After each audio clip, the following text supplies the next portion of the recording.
Hailing frequencies are open. Hi, everybody. Welcome back to Shield of Tomorrow, our Star Trek RPG that we play here on Fridays on GNS Live. I'm laughing because Gina started laughing. I have no idea what was... You don't know? No, what happened? I had a fruit cup that I had to eat so fast.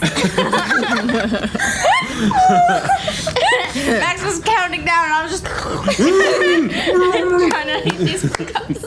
Excellent. That's really well. I should have worn momentum for that. That's cool. We're maxed out. Are we? Yeah, we are. Yeah. Oh. So yeah, welcome back, everybody. A couple of announcements before we jump into tonight's game, as usual. So first of all, just a real quick reminder that Gen Con is upon the horizon, and it looks like some of us are going to be out there. I know that I'm going to be there. I know Amy's going to be there. Gina might be there. Probably will be there. Probably will be there. Bonnie will be there with Xander. The library buds. And we have the whole cast trained now. And I'm going to go ahead and let y'all know that I already dropped the bomb on Sam because I needed to coordinate this, but Sam is probably going to be there as well because we're all chipping in.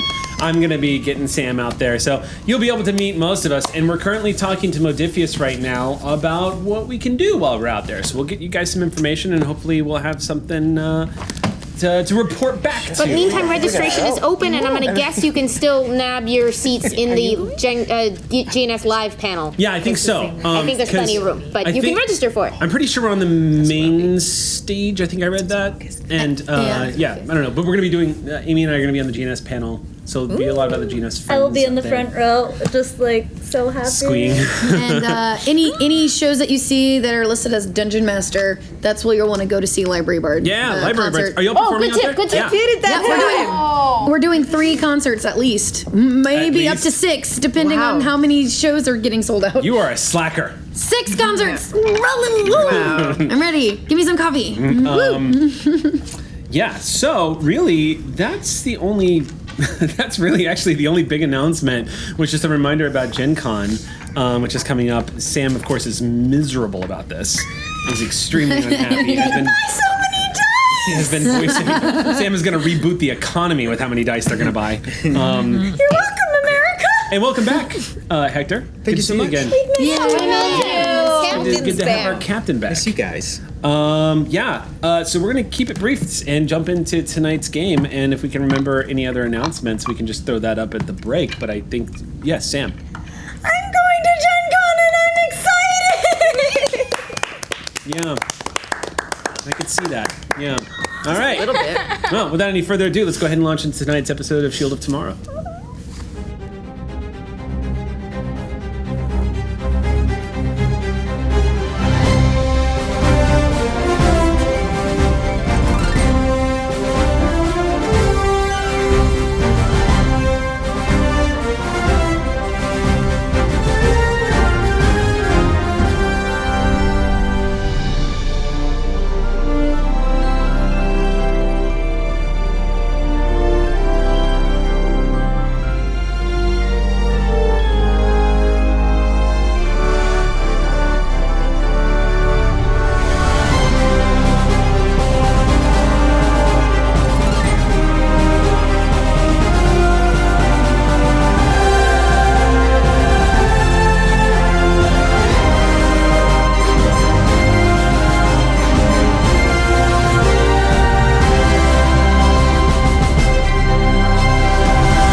And welcome back.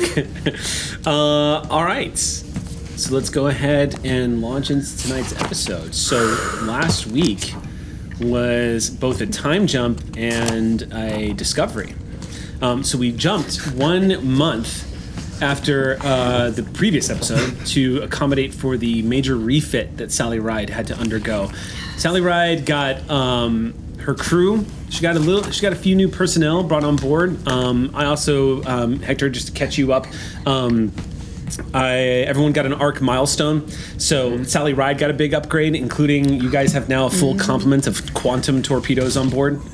So you guys are decked out. Sally Ride is capable of defending herself against dangers. She's not just a floating research vessel with an amazing crew. She's now a floating research vessel with an amazing crew and a big boxing glove on. That fan art's going to look hilarious. And I just upped my melee stat, so it's perfect. Yeah. Cool. And this is, now the Sally Ride can transform into Unicron and destroy planets. Awesome. So, yeah. Also, we have you missed to that. You missed that part of the refit. Did we upgrade ourselves individually as well? Did we Yes. So everybody's going to get that 1 arc milestone upgrade. I forgot to email you. I now have a robot arm. So. Taking one right out of Finn's book. When did that happen? Been there, done that, my friend. Yeah, right. So last episode, the refit took place, but some revelations were handed out. Lark, of course, struggling with the fact of learning that the Maquis have all been wiped out since the start of the Dominion War. And her parents, who she's been searching for, have vanished.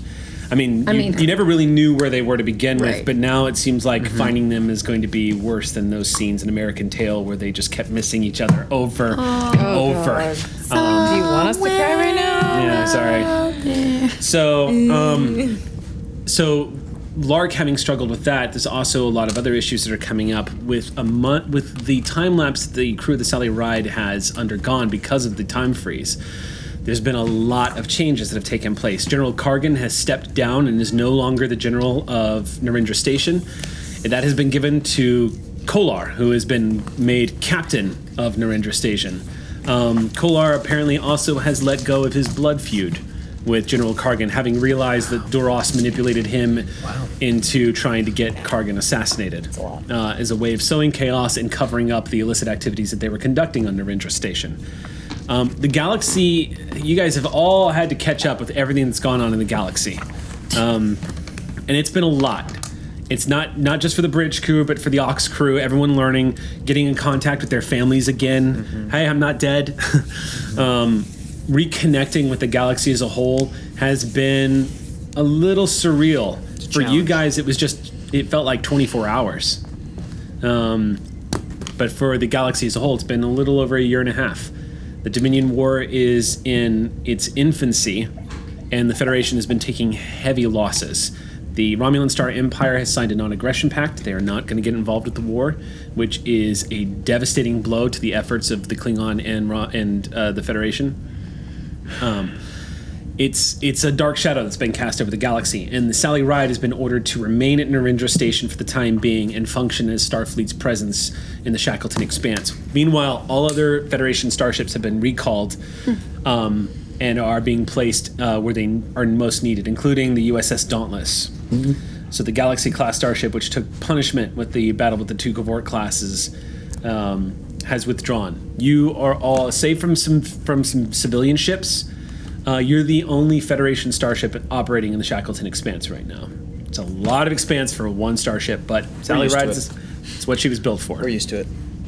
To catch you up on the state of affairs in the Shackleton Expanse before we launch into the quick recap of where we left off, the Shackleton Expanse, time passing in the Shackleton Expanse has revealed that there has been no new Romulan activity on Strethia. Apparently the Strethians have not had any further encounters with the Romulans. This could be because of Dominion activity or because their priorities have changed, but there has not been any further contact at all. The first contact team that was stranded on Strethia for a year and a half was recently rescued by the Sally Ride and transported back to Narendra Station via civilian transports, and there was sort of a personnel change, but the Strethians are doing wonderful. It's a good thing that the Romulans didn't see in the Strethians, I don't know, any great porpoise. And that's our show, everybody. See you next week. It's this corner. It's always this corner. Darren DePaul levels of punnery. I have no idea what you're talking about. Whale, I never. God.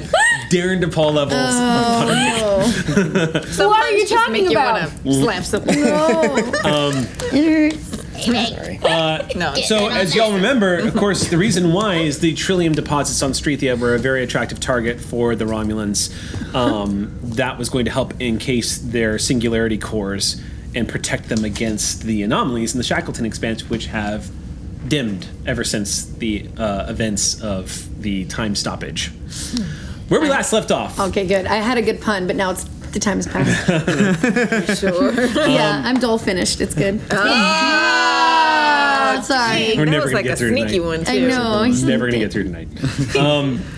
The Sally Ride has been away from dock for about a month doing deep space explorations. The Federation has ordered the Sally Ride to conduct war patrols, but you received very specific orders from Admiral Norwell Nash, Vice Admiral Norwell Nash. He's a Vice Admiral Norwell Nash now. He's always had a bit of vice to him, I'd say. Vice Admiral Nash has ordered the Sally Ride to continue its war patrols here in the Shackleton Expanse, but he basically told y'all, conduct your scientific surveys. This is what you were built for. And there's no intelligence reports of Dominion activity in the Shackleton Expanse. This is backwater to what's going on in the Alpha Quadrant right now, and not strategically important at all. Yep. So as a result, the Sally Ride has been doing her part and scanning and exploring the Shackleton Expanse, cataloging gaseous anomalies and comets, as well as other interstellar bodies. You have mapped out a few black holes that you've come across. Also, Dorothy, Lieutenant Baker, has been mapping out she's been revising all of her star maps because of all of the changes in the gravitational eddies that have been in the Shackleton Expanse. They've kind of fluctuated ever since the time stop. It's a little bit easier to get around now. Sally Ride's getting much better and much more equipped. There's also speaking of more equipped, there's also the fact that you guys now, Sally Ride is now fully functional with ablative armor that has been attached to her hull. She can take a hell of a punch now on top of the upgraded weapon systems. She's not classed as a warship in any way, shape, or form, but she can take punches now. She is still, in every respect, a science vessel. During the last mission, as y'all were about a month into your your exploration, sensors detected some curious readings from a system nearby after you all launched probes, basically casting a wide net, looking out of the telescope and trying to see what's laying out there. You sent multiple probes off in multiple directions, and as they were reporting back, you actually got pinged with something of interest, a point of interest. System SE-99189-831. SE-9... 9919831. I'm going to leave it to y'all to name the system, but you know how it goes. It has been charted, or it's remained uncharted, but it has been discovered by Federation scientists on Narendra Station. It was spotted essentially through sensor readings and telescopic scans. But it's never been explored. It was deemed there's nothing particularly that was standing out to surface scans. Of course, y'all are close enough now that it pinged back. You detected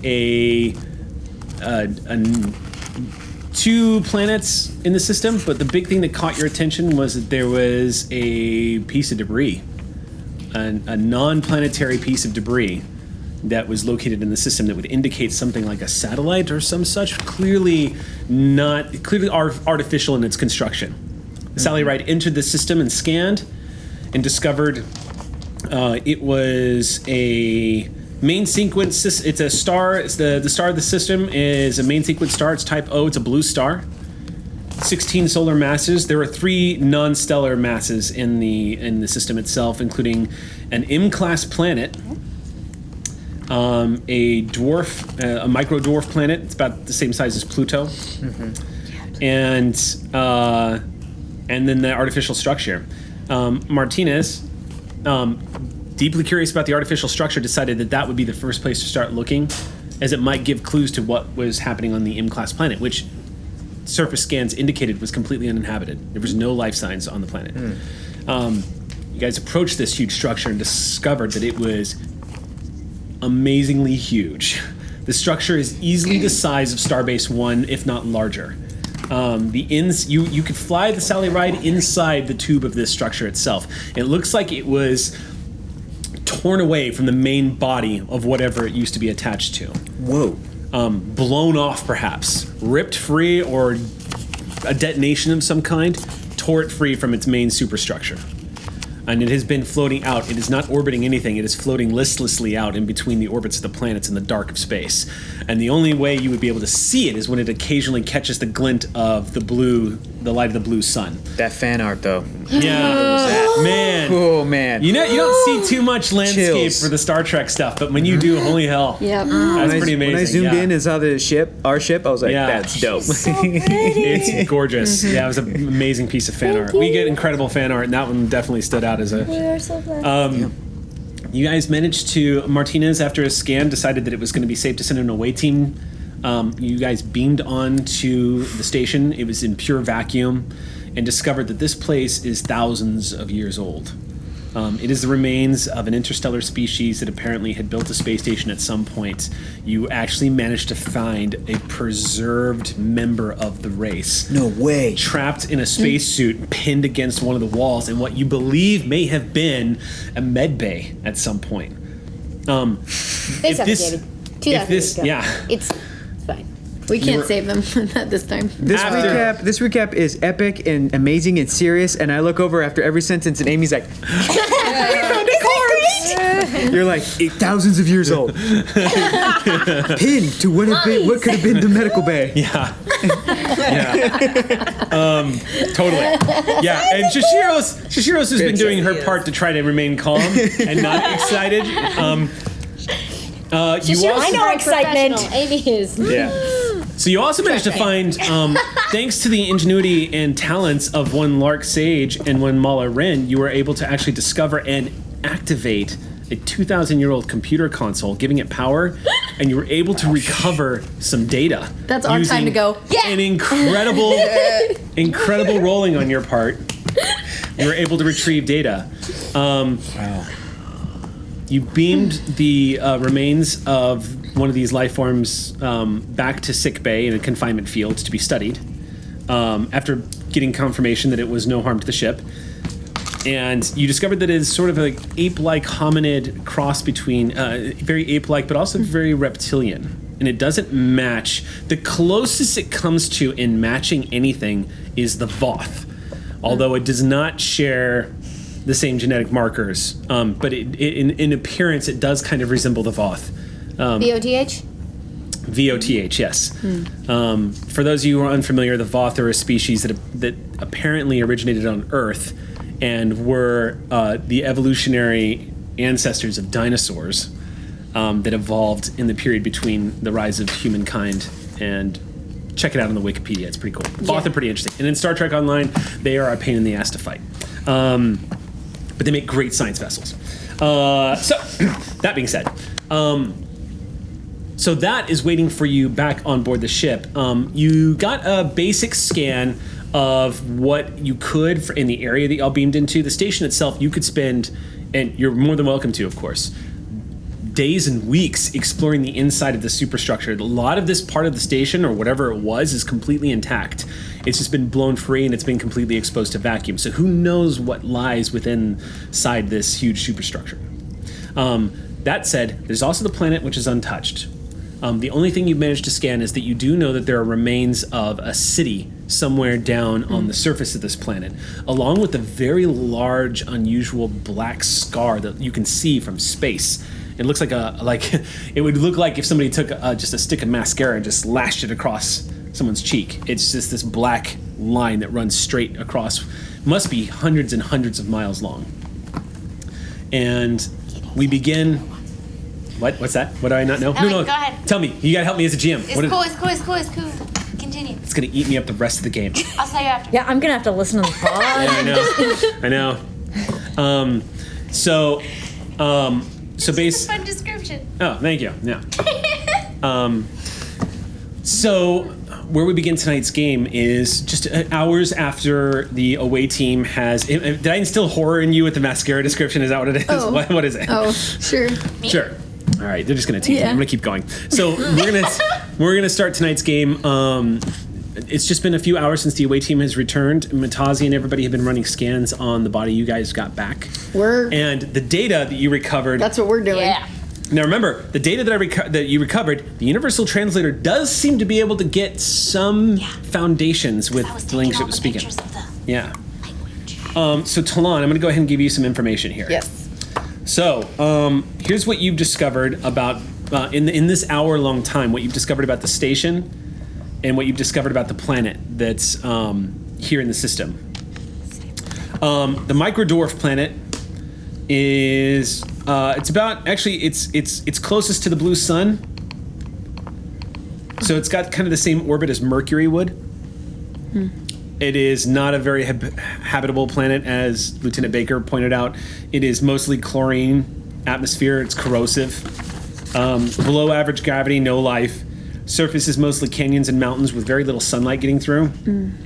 The average temperature on the planet is 1,165 degrees Celsius or 2,130 degrees Fahrenheit.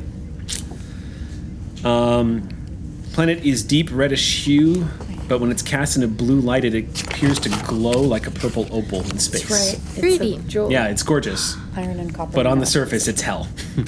so it's a wonderful sight from space.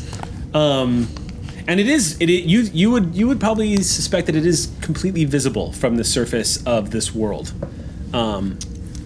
So at night, it probably shines like a brilliant purple star from the surface of the M-class planet. The M-class planet, Talon, the M-class planet actually resembles Vulcan in its atmosphere. It is a dry desert world, slightly increased gravity, not as much as Vulcan's. There is no life. There is no sign of bacteria. There is no life at all on this planet. Not even bacteria. Whoa. Nope. But there Not even are at the the remains. microbe level. What's the that? remains are on this planet, though. What's that? There, you said there were There's the remains of a city on this of planet. a city. Okay. So it's a whole planet like Burning Man. Kind of, yes. The Palaya dust at Burning Man would definitely kill all life, yes. And the flies, right? That's why nobody stinks at Burning Man. Yeah. That was Because the why I, Palaya dust will literally, you kills all telling me that bacteria. is why I remember It's about amazing. the microbial life. Go a week without taking a shower and nobody smells. Your skin just deteriorates. That's Well, you get olive oil, water and olive oil, you're fine. okay. Okay. You sound like someone's going to cook you. Yeah. So there's no life on the planet. The planet's about half the size of Earth. The days there are 32 hours long. The surface is barren and scarred desert canyons. Okay, so there's topography.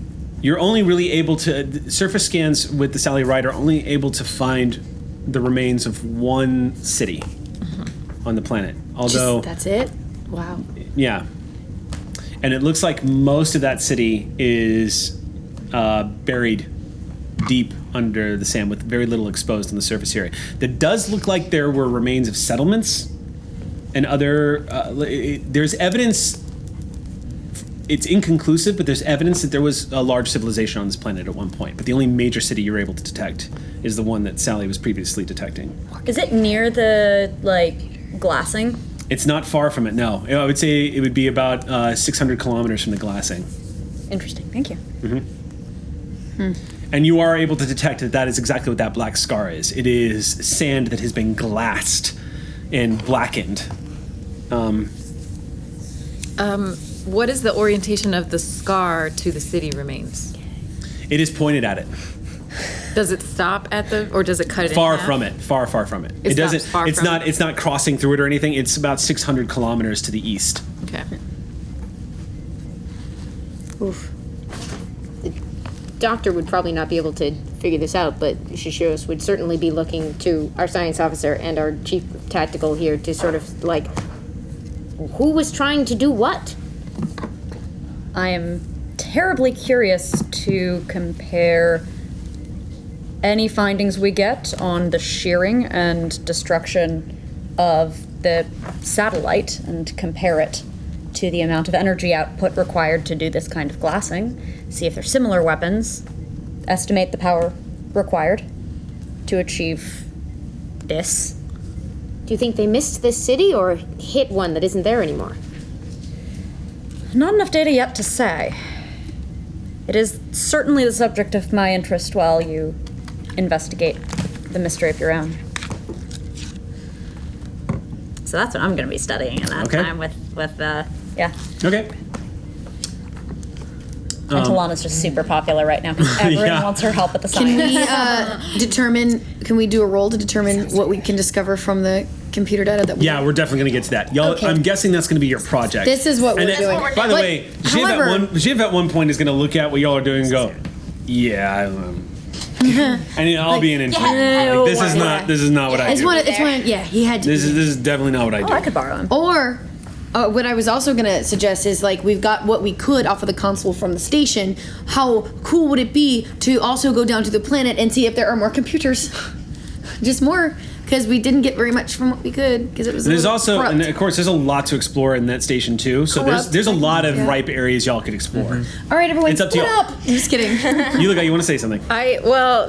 Talon, where are we right now? Right now, the Sally Ride is probably about 20,000 kilometers away from the large object that's floating in space. Okay, and The we station. are all Where are we on the bridge ship? or- Yeah. On the ship, I'm assuming everyone's. We're doing our It would probably projects. make sense if y'all were either on the bridge or in the briefing room. So where do you want to be? I just want to be near a computer so I can search them. Okay, so you're on your. Yeah, we're science on our station. projects right now. Okay. Oh, okay. Yeah. Science station on the bridge. Unless we Okay. have a meeting.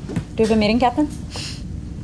I don't know if it's about that time. It's always Are we at the beginning of our shift or nearing the end of the shift? I would say you guys are. We're It's opening getting our late, It's getting late. but I would say you're not near the end Then of the I shift. would love to just sort of touch base with everyone Okay. and their projects.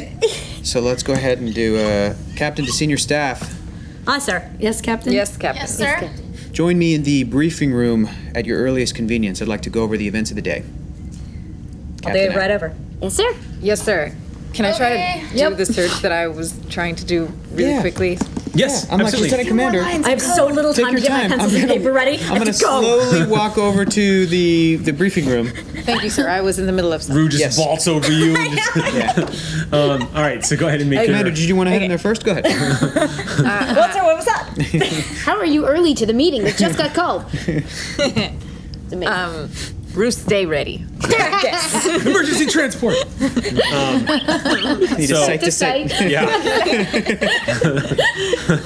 Okay, I would like to. Excited. This is a history search. All right.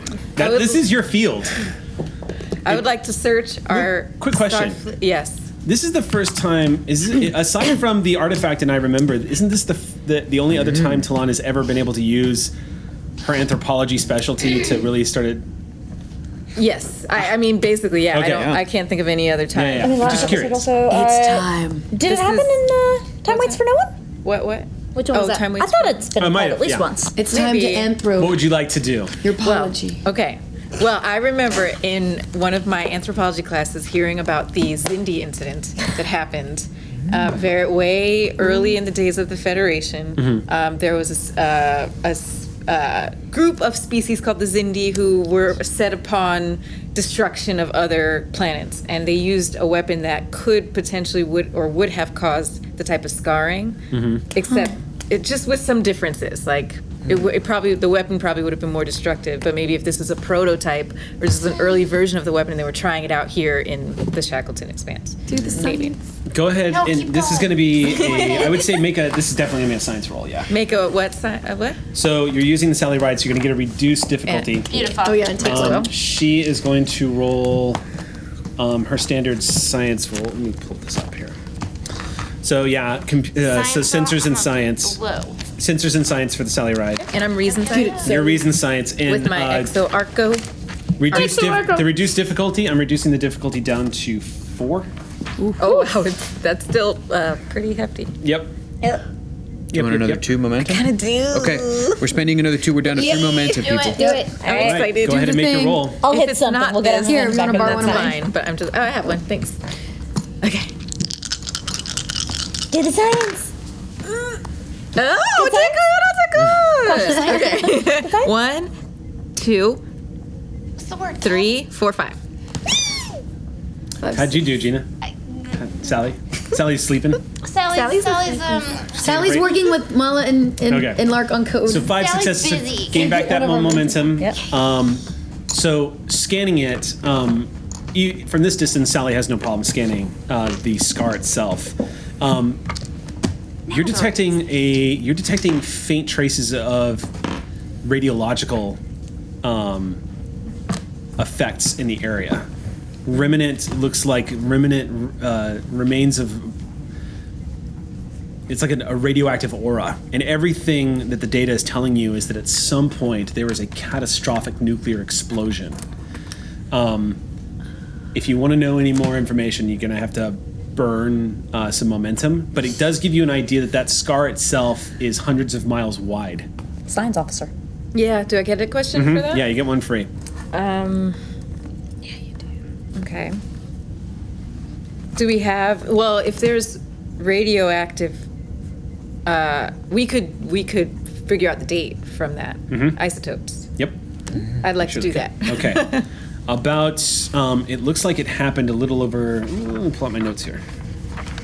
I'm glad you're asking, because, you spend all this time writing up an entire history to a planet, and you don't know what people are going to discover. We can correlate it to the carbon dating of the DNA because we have a. Yep. Ooh. We can see if they're contemporaneous. Roughly 2,700 years old. Okay, wow. It's even older We've than heard that. that number happens. before. 2,700? Yeah. Holy and cow. from the looks of it, it looks like just from the blast information that you're getting out of it, it looks like it was a chain reaction, a nuclear chain reaction. And you can only imagine the devastation this must have caused, because the size of it and the fact that it's a streak would suggest that it was perhaps a power complex of some kind. You're not sure, but whatever it was, the strange makeup that caused it caused a chain reaction of nuclear explosions. And on that scale, that length and that distance, that would have had a planetary effect. At least on a atmosphere. continental scale. Yeah, it would be catastrophic. Okay. Horrifying. Right? Yeah. So it's probably not the Zindi. It's not the Zindi. It's too old. If you have any other And it's questions, let very me know. Can I cross-check a date with that? Sure. Just to see if Yeah. I have it written down. Yeah. Not. I wrote down originally that the debris was dated to the 2,000 to 2,500 years, and that the death of this creature seemed to be contemporary with the destruction of the station. Have I got my number right, or should it be 2,700? You should revise your number. I will because, revise accordingly. Talon's scan basically pinpoints the age Fantastic. Yeah. Thank you. More Thank you. precise Continue. 2,700 years ago. Okay. This apparently happened. That's a long And it originated, time. so yeah, it wasn't a weapon from space. It originated on the planet. It's also worth noting that a lot of the glassing effect that takes place, it could be more, it may not just be a streak itself, but that's what's visible. Because the other thing about this planet, and I should give you this information, is that the winds on this planet it's very, very high winds. The average wind speed on the planet is 104 kilometers an hour, or about 75 miles per hour. So almost tornado scale winds. So we should wear suits. The really surprising thing here is that something that happened 2,700 years ago on a planet with high winds was not itself buried by sand. Yeah. Yeah. Unless some of it is buried by sand. Right. We're just Like on an the top of iceberg. it, possibly. Oh, I'm sure a bunch of it is. Maybe the That's city didn't originally live underground. certainly. I think the safe assumption is that it didn't. Does the radiological? I'm not there, so I can't really ask this. But I was going to say, Talon, We're about to I'll give you meet this them. too, real quick. I'll give you this too. The radioactivity on this planet, it is not dangerous levels, not even near the scarring. So 2,000 years has been enough for a lot of this radiation, especially with the winds. A lot of it has been dispersed, and it's not. It is still there. I would say don't expose yourself to it for like more than a couple of days. But it's not an immediate danger, and certainly not a danger to anybody who's wearing an enviro suit. Yeah, I would wear a suit. I would say the radiation on this planet is barely comparable to what you would find in deep space. So it's significant, but it's not going to be immediately lethal. Okay. Okay. Well, that's good to know. Somewhere All right. between banana and dead. Yeah. So yeah, let's wear a suit. I save all this to a pad and then go to the meeting. Okay. Okay. So we'll gather at the meeting then. Everyone taking a seat. On the screen, as y'all are all sitting down in front of the table, you all see the images coming up of the scans, the station itself, the debris floating loose, as well as the biological scan of the life form that is currently in sickbay right now, which is in remarkable condition. Which not surprising because it's been existing in a vacuum in an enviro suit for the past 2,000 years. You've been able to extract DNA samples. You've gotten an exact age. Apparently, it was. Its species itself, I forget the name of it, but they're able to change sex halfway through their lifespan, apparently. Oh, cool. So, born male became female later in life. And apparently, so very on par with some of the reptilian species that have been documented. Life finds a way. Yeah. Life finds a That's way. the fault, yeah. You also note that this particular judging. We're calling her Liz. What's that? We're calling her Liz. Liz it is. Short for Elizabeth.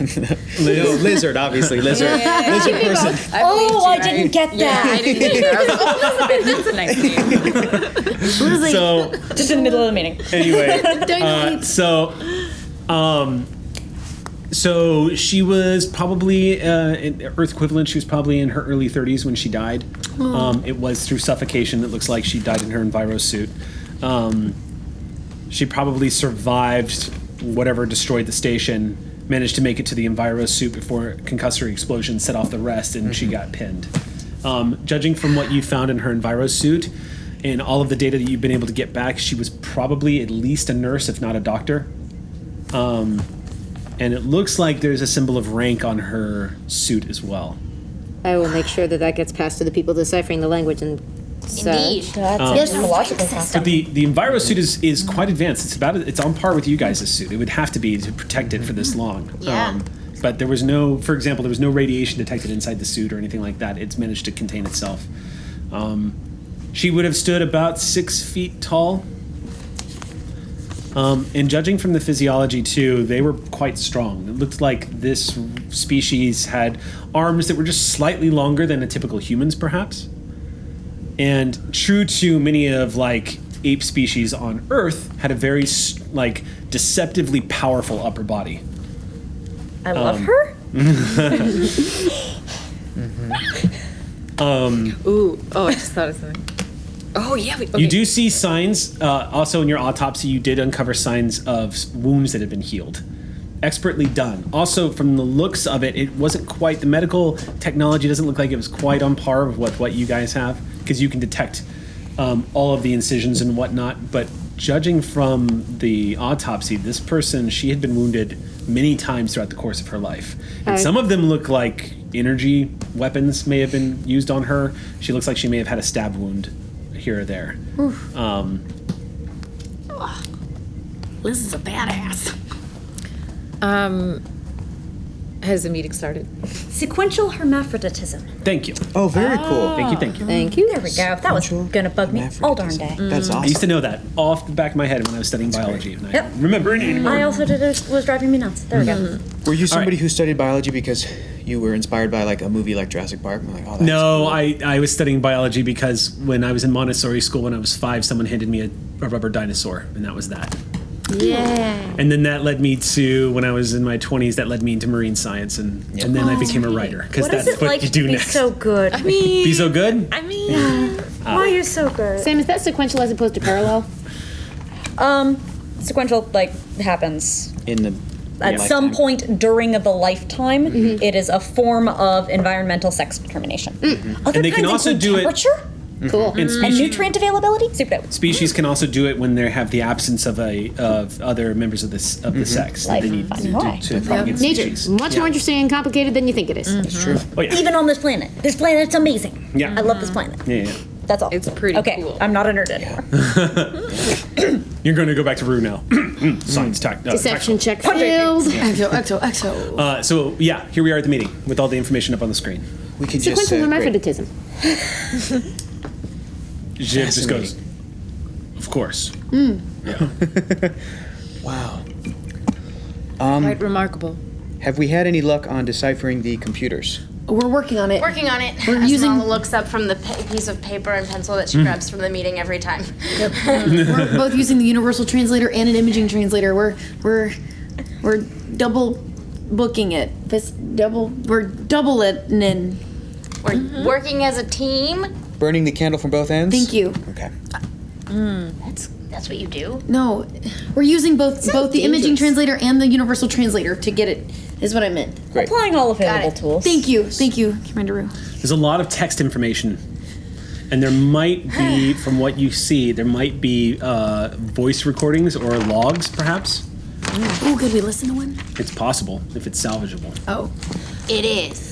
we'll find a Sorry. way. Yeah. Okay. I have Yeah, you're right, anything Gina. to say Sorry. about it. We have anything to say about it. I don't want to keep calling this system SE 9919831. So if you happen to have found a name, perhaps a name of the M-class planet or the superstructure or anything else.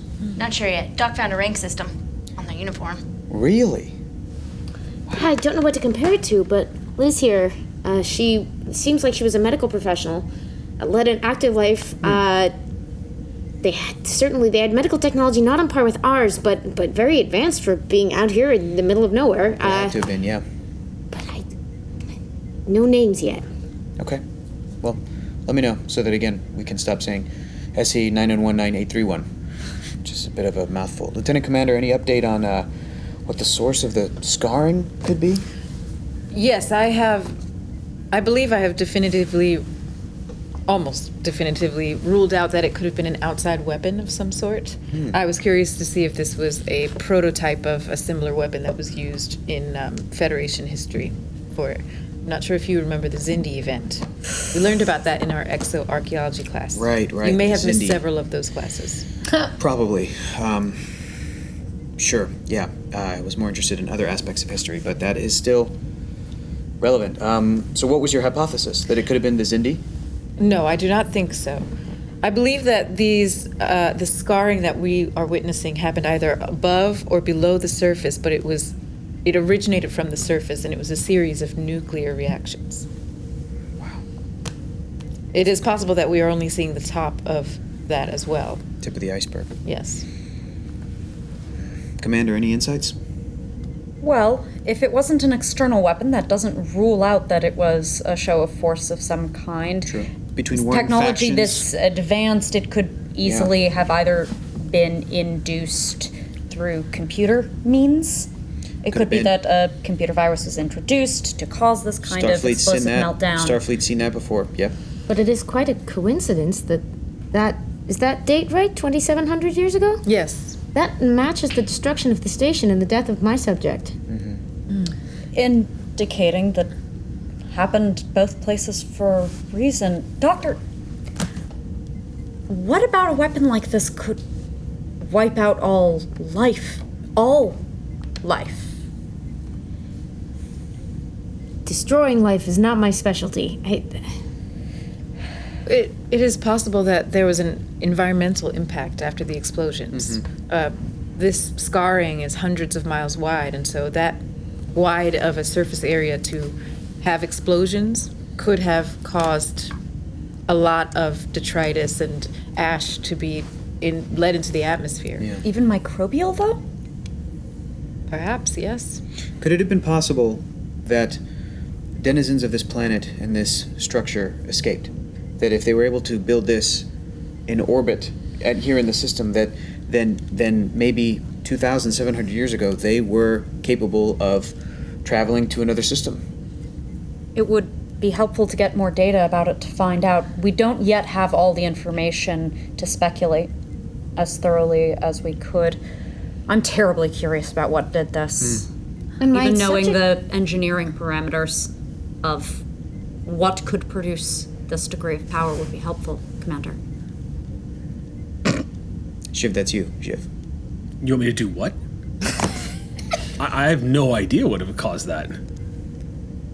But you're a very good engineer and you know what could or couldn't be built to do it. He glances Things at require you. Power. Yeah, Commander. Says, I mean, if you want to bring stuff back over, I can take a look at it. Yeah.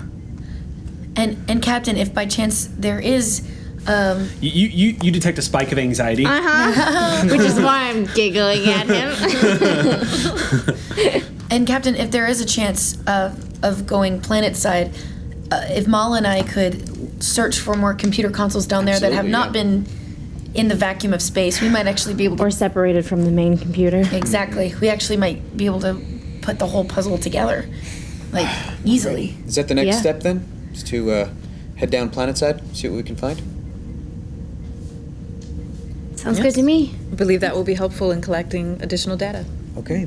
It's the Well, next then- broad move, and then if we need more from either the city or the satellite, we can then go back. And have I seen any sign of that radiological signature in my remains? This. Okay. Nope. So I don't see that signature in my remains, so something else happened to the station, but it's an awful coincidence. Well, so if it were something like a computer virus, it would be perfectly capable of affecting different targets, That's possible. overheating power sources, wherever they might be. Heck of a way to lose the Let's- whole planet. Yeah. find The out. Federation has seen things like this before, and it is sobering to see the remains of a planet that had nuclear capability and have it go terribly, terribly wrong. We also forget, I think, being members of the United Federation of Planets, that maybe this planet was not as united as ours were before we joined the Federation. So it's possible that they had warring factions, countries, territories, principalities, whatever. But point is that there's a lot yet left to discover. So why doesn't everybody go ahead and enjoy your evening off instead of having a meeting tomorrow morning at 0900? Why don't we just go ahead and meet in the transporter room, senior staff, so that we can head down for a little away team mission. Hi, sir. We'll hopefully have some way to translate some of the things that we see down there by then, right? Mm-hmm. We're going back. Yeah, Full definitely confidence. enjoying our night off, Yep. Captain. All right, don't work too hard, okay? So we'll see everybody. Ship, did you want to stay on the ship or did you want to come with? You're going to the planet, right? Yeah. I don't mind going to the planet. Really? Yeah, planet's fine. Great. Yeah. Okay, then we'll see everybody in this room tomorrow at 0900 with an Enviro suit, and then we're heading down. Yeah. That's good. Okay, Yes, great. sir. Meeting dismissed. What are you looking at me like that for? He stands up. Nothing. Commander. As we were walking out, I went to catch up with Dr. Shishiro's. Doctor, Yes, do you have plans for your evening meal? I do not. Would you like to have your evening meal with me? I have some scientific ideas I'd like to share with you. Absolutely. Perfect. And then I walk out. Oh, where and when? Oh, I thought right now would be a good time. Perfect. Yes, But has he put everything on ice? On ice, you wish me to replicate ice, Doctor? Oh no. Pause the activities until further notice. You wish me to touch the activities? No, not your pause. Temporal halt. Take the night off and wrap everything up, please. Yes, Doctor, right away. Oh my God! They make me so happy. You can't say pause. You can't say pause. Means a different thing. That was amazing. That broke me. That totally broke me.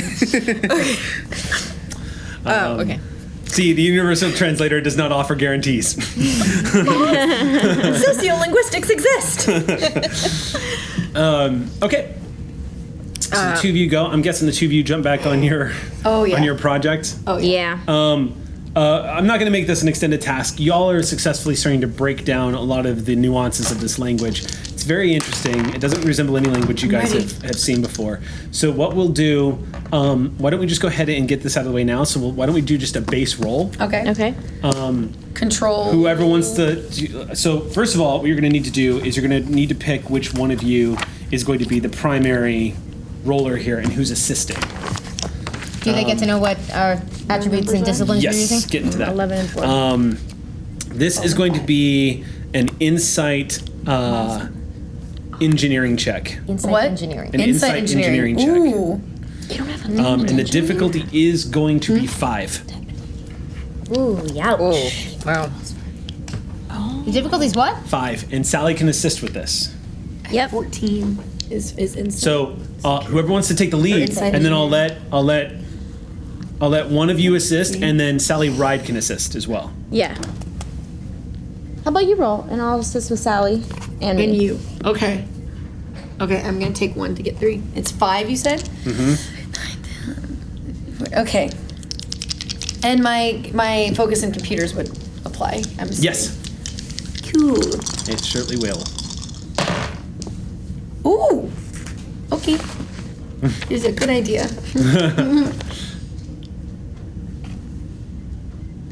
4 for me. 2. So 6 total. 6 total. Yes.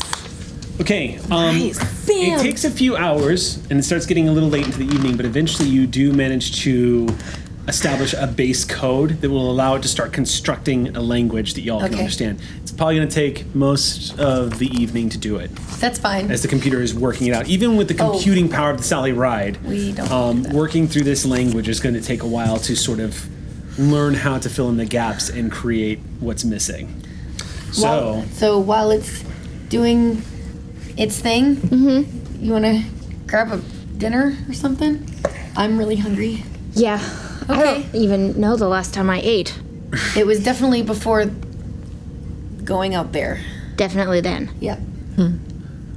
Yeah. Jiv walks by with the data pad and says, "You want to hear something crazy? Is technically you went a year and a half without eating. Kind of blows your mind a little bit." And then he just continues walking by. Let's eat. Yeah, now I'm really hungry. Now I'm really hungry. So we're going to cut Jill's to, going on the mission? Yeah. unless there's anything else, we're going to get to Talon and Throlo? Yes. Okay. So where are you all meeting up? Well, we're walking Okay. to we could just have arrived there or whatever, but where do we normally have dinner? Like Do we have a 10 forward?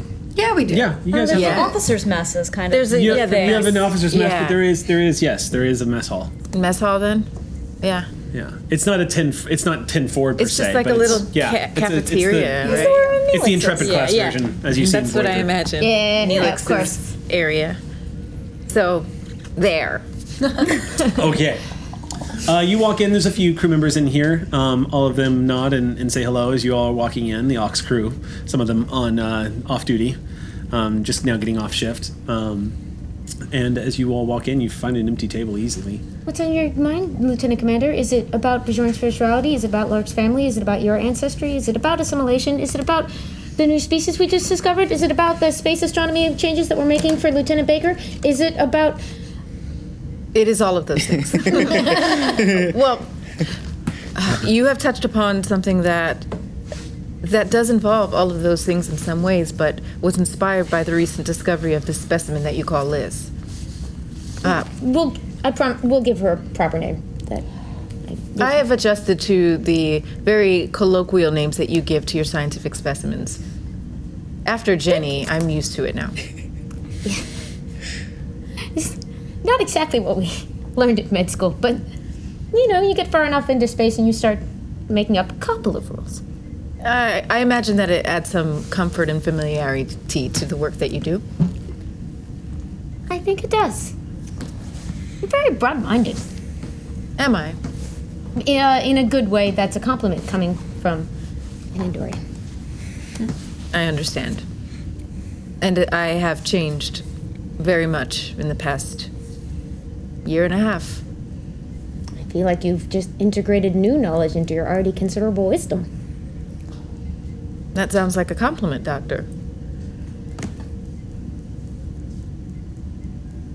Well, my idea first came from when we found the DNA. Well, we charted the genealogy of my and Ensign Lark Sage's common ancestor.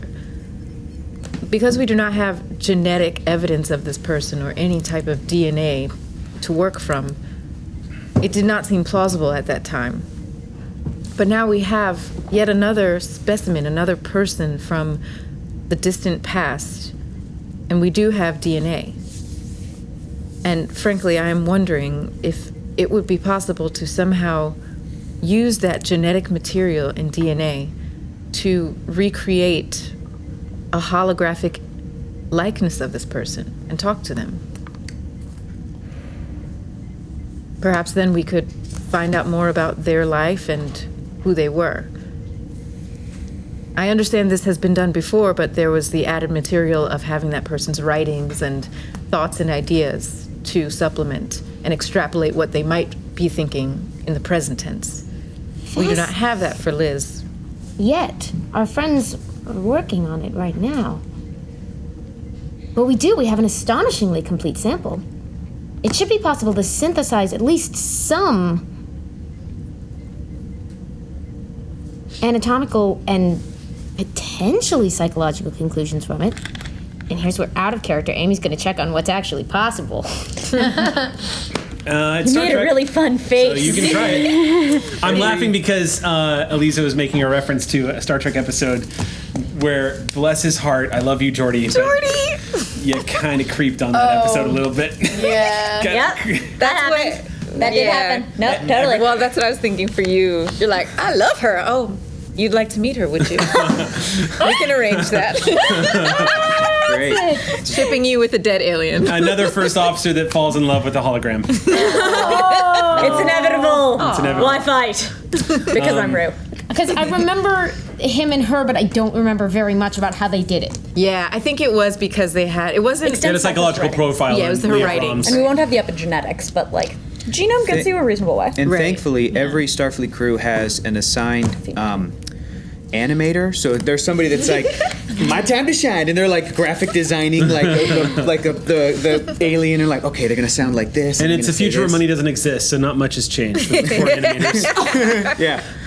They're like, you need to buy when? Shit. Okay. 3 days. Oh my God, Starfleet animation department. I want to meet them. Showing our love for all the artists Hardest out there. working That's the coolest animators in Oscar Starfleet. like concept. I love that so much. They do What nothing department do the until graphic designers come through? it's their own. Security. It's, okay. Yeah, security. Because otherwise it'd have to be a red shirt. Because it's like, what are you doing on this ship?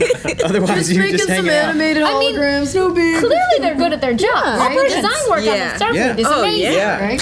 What's your job? I'm an animator on the ship. What do you do? Animation. If we come across an ancient civilization and like the captain wants to talk to a pretend facsimile of an old king or something, I animate it for the captain.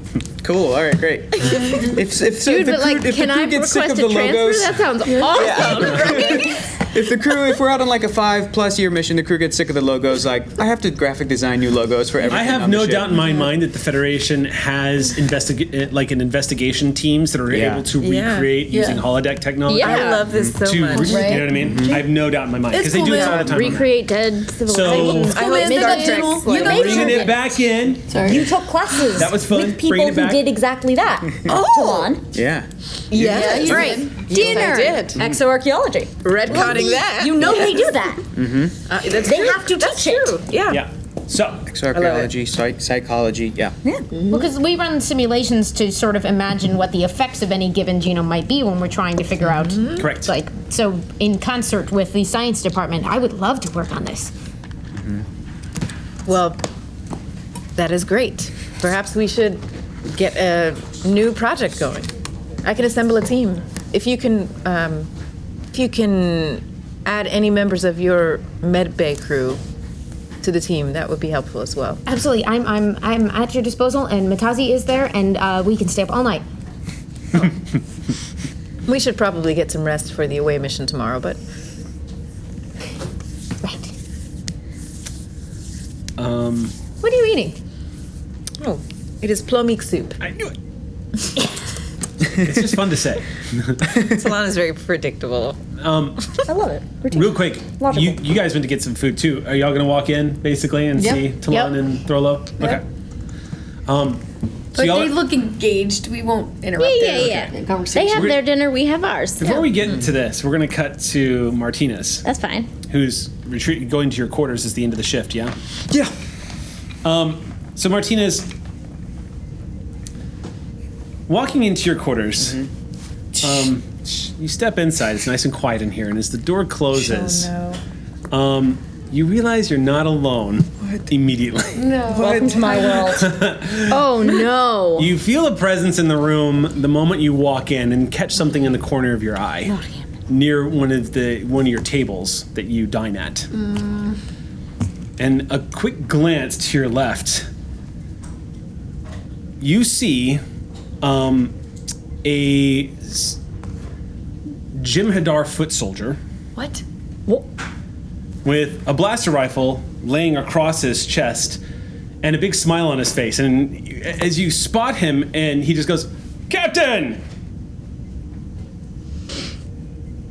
I draw my phaser. Do you have your phaser on you? Yeah, I'm coming off of the shift. Do I? Captains don't carry phasers with them on the bridge unless, yeah.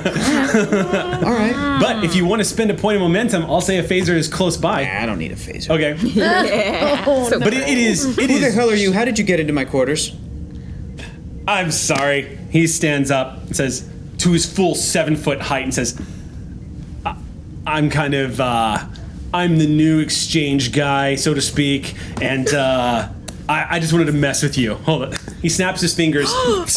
There it and is. you see a human standing in front of you. What? Does not look anything like the previous being that you saw that was able to snap their fingers and cause reality to change. But you see a human, a very, I would say a very well-trimmed mustache and a very fine goatee, wearing business-like attire from the current age. So it's very like slick, very well-fitting, no tie or anything, but it looks like an ambassador's sort of clothing. Very highly official Federation style. And says, I just wanted to see what you'd do. Oh my science. Who the hell are you? I am Q, and it is lovely to meet you, finally. He extends his hand. Q couldn't be here, so I'm kind of filling the slot for the moment. Can I shake your hand, please? No. You're a member of the Q Continuum? That's right. You said there was an exchange program? You're part of an exchange program? Q's a little busy in the Delta Quadrant right now. Is he doing what? Harassing some other group of benevolent explorers? Yes. How are things going? Just checking in. What do you want, Q? Well, there's a thing that's happening with the Sally Ride, and just kind of coming in here to check it out a little bit. You know, I heard that there was some kind of celestial event that was taking place on occasion around you guys, and, the Continuum actually doesn't know what the hell's going on there, so I thought I would come and talk to you about that. Have you had any other recent occurrences of the pull? Because we sure haven't seen anything lately. This is going to be an odd request, but is there any way you can get through this with less personality? Is that No! Don't you dare! You really don't want that. You're incapable of doing that? No, it's just that I'll go all the way, and so it'll be boring for you. It'll be boring. Yeah, and Martinez, if there's one thing I know about you from studying you from the day you were conceived, is that you don't like boring. Sometimes boring is fine. So update your records on Rafael Martinez. Sometimes boring is just fine. I'll log that away. Snaps his fingers, and you see a Frenchman appear. He says, Monsieur, and he says, yes, could you write this into the journal? This guy looks like he's from the late 1600s, and he says, yes, he's got this huge feather pin. You're a cartoon! Could you are a cartoon! Just, could you write down that boring is fine sometimes? I know! I love our GM. And her whole crew! This whole thing is fire! This is awesome. Okay. Okay, now go away. Of course, You're boring good? is fine. He We're hired good. me. Great. Go away, seriously. No. He disappears, and the Q turns back to you and says, I tried. All right, now that that's out of the way, have you found anything? I'm gonna be straight with you. Please. Yeah. Because please. I have heard that you don't like it when people beat around the bush about this kind of stuff. That's true. So here's the thing. The Continuum doesn't know what's going on. No, not with the pull. They don't. Elaborate on that. Sure. Well, there are things that take place in reality that sometimes don't exactly conform to reality. And sometimes these have things... this is actually quite complicated. Let me just say that whatever is causing the pull is actually kind of... They would get very angry if I told you this. Even though we're a non-linear existence, kind of species entity thing, the truth of the matter is the source of the pull predates the Continuum. So we are having a little difficulty figuring that part out. Haven't you been around since the Big Bang? Close. Close. The Big Bang was a long time ago. Whatever this is predates you. In human years, yes. I mean, let's not get into relativity, because we all know that we kind of break that from time to time out here. But the point is that the Continuum is still just trying to figure out exactly what's going on. And the truth of the matter is every time we look into the matter, it all leads back to you all and the Sally Ride. This little husk of a metal thing floating in space with an engine on it that's dramatically inferior to what else is out there. But good for you. Good for you. You all do great. I'm proud of the Federation. He puts his hand on your shoulder. He says, you guys do a great job. You're tough little explorers. Yeah, we do okay. We love you. Sometimes we even know more things than the continuum. So Turns out, yeah. So who the fuck? I don't know. Do you want to get a drink? Yeah, actually, let's do it. I could use a drink. Where do you want to go? I was just gonna have some food here in my quarters, but I imagine you're gonna snap your fingers and take us to some stupid place. No, I ask consent. If you'd like to go somewhere, we can retreat to wherever you'd like to go. Can we just have a drink in here? Can we just do that? Sure. Snaps his fingers, and you see a plethora of cream sodas just spread out across the desk. Every surface in your quarters fills with bottles of cream soda, stretching from all sorts of eras in human history. My soulmate, And can we says, keep him? I have no idea which one to drink, but I heard you guys like this stuff. Can't you, I don't know, drink them all at the same time? Would you like to see that? I mean, could I even fathom that? It might haunt your dreams, but I could do it, yes. Just go ahead, just do it. Get it over with, quick. Really? Go. So Martinez, Did you do it? Did you drink all of the cream sodas at once? so when you look back, he's just like, yes. Okay, what was which one was the best? I gotta admit it's this one. And he pulls one up, and it's bubblegum flavored cream soda. I'll have one of those. Ooh. Hands it to you, and then he. Is there just empty glasses everywhere? In Yes, my yeah. empty bottles everywhere. Hey, And he Q, is just this one of thinks- those things where when you leave, like this will also disappear? Yeah, no, I'm not gonna leave your room. in Cool, this. cool, I'm, cool, I'm, cool, I'm cool, good cool. that way. Cool, great. The Continuum selected me particularly to talk to you guys because the truth of the matter is of all the human races. Oh, right, yeah, sorry. Of all the the lesser. No, I'm sorry. I shouldn't. It's fine. You can't offend me. Just go ahead. Okay, of all the primitive races in the universe, you guys are the ones that I'm most likely to get along with. That's pretty good. It's really sweet. It's a little was too your sweet, favorite? but I mean, when you mix it in with 30 other 100 flavors, it's actually quite lovely. Would you like to try that? You didn't have the power to reset your taste buds every time? I don't have taste buds. And he just starts downing it. I don't. And he just puts the bottle down and says, "All right, well. So you don't know what's going on with that whole thing? Hold that thought. I'm gonna get some dinner. Are you hungry? Do you eat? I mean, You just had, I don't know, 700 cream sodas. Are you full? It's 3,200, but yes, I am quite full. I can be empty again, though. But this is kind of irrelevant, and I don't want to take up too much more of your time because I know how you live linearly, and you only have what? I think your average lifespan is like 120 years, and that's We sad. members of Starfleet like to slow down and have a meal every once in a while. Understood. This is called diplomacy. This is a part of our job. I've so heard about this. okay, great. So I'm gonna get up and walk over to my replicator, and I'm gonna say, computer, dinner menu, pull up 2 plates of chilaquiles, hot. Do that. Specialty from my planet. Specialty from Earth. Ah, Come back over. Clang, clang. is this animal flesh? No, it is not. Although I could have had some chorizo mixed up in there. No, it's not animal flesh. This is a vegetarian style of the chilaquiles. Oh, right. I always loved how humanity would choose one life form over the other based off of its level of sentience. Reminds me of somebody. Yes. Yeah. Yes. I completely agree with that. He sits down at the table and starts to eat and leans over at you and just kind of says, before I ask you any further questions and get out of your hair, before I get out of your hair, did I do the goatee right? So whose goatee were you going for? I just made this one up. Out of my mind. Yeah, Just that's made it up. impressive. That's pretty good. Thanks. You know what would look better with that? If you enhanced these things called The sideburns. the sideburns. On Earth, we have a style, mutton chops. You pull those bad boys all the way down. That's the style, Q. You do that. That'd be great. Into that. I could look into that. Almost connect it, but don't. Almost connect it, but don't. Like Hunger Games. He leans forward a little bit and says, I have a feeling, and I have to say it that way because I'm not allowed to give anything away.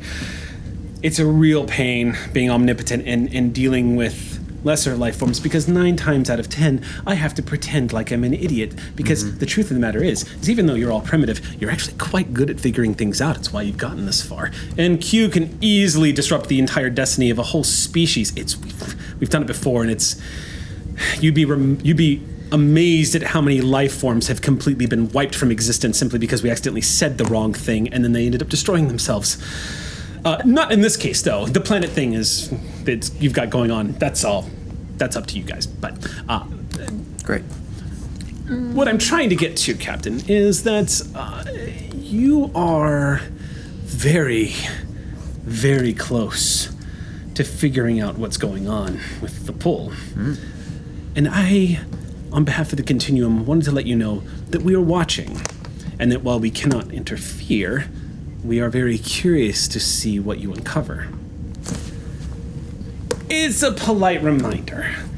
The hallucination or whatever thing that your crew apparently had. You're pursuing this, correct? I think so, yeah. Yes. And what leads do you have? Before I share what we've discussed after certain members of my crew had that shared vision like you described, I just want to know, I'm a little bit confused. Lesser life form and all. Sure. Why is the Continuum keeping their eyes on what we're looking into? What's the end game here? That's one of the things that I can't reveal, Captain. It could affect everything. This could affect everything. Could this be a threat to the Continuum? A threat to the Continuum? I can't imagine anything being a threat to the Continuum unless, of course, we're being attacked by boredom like you were saying before. But let's just say that the Continuum has an active interest in the continuation of the universe and the way things are currently functioning. And it's unusual.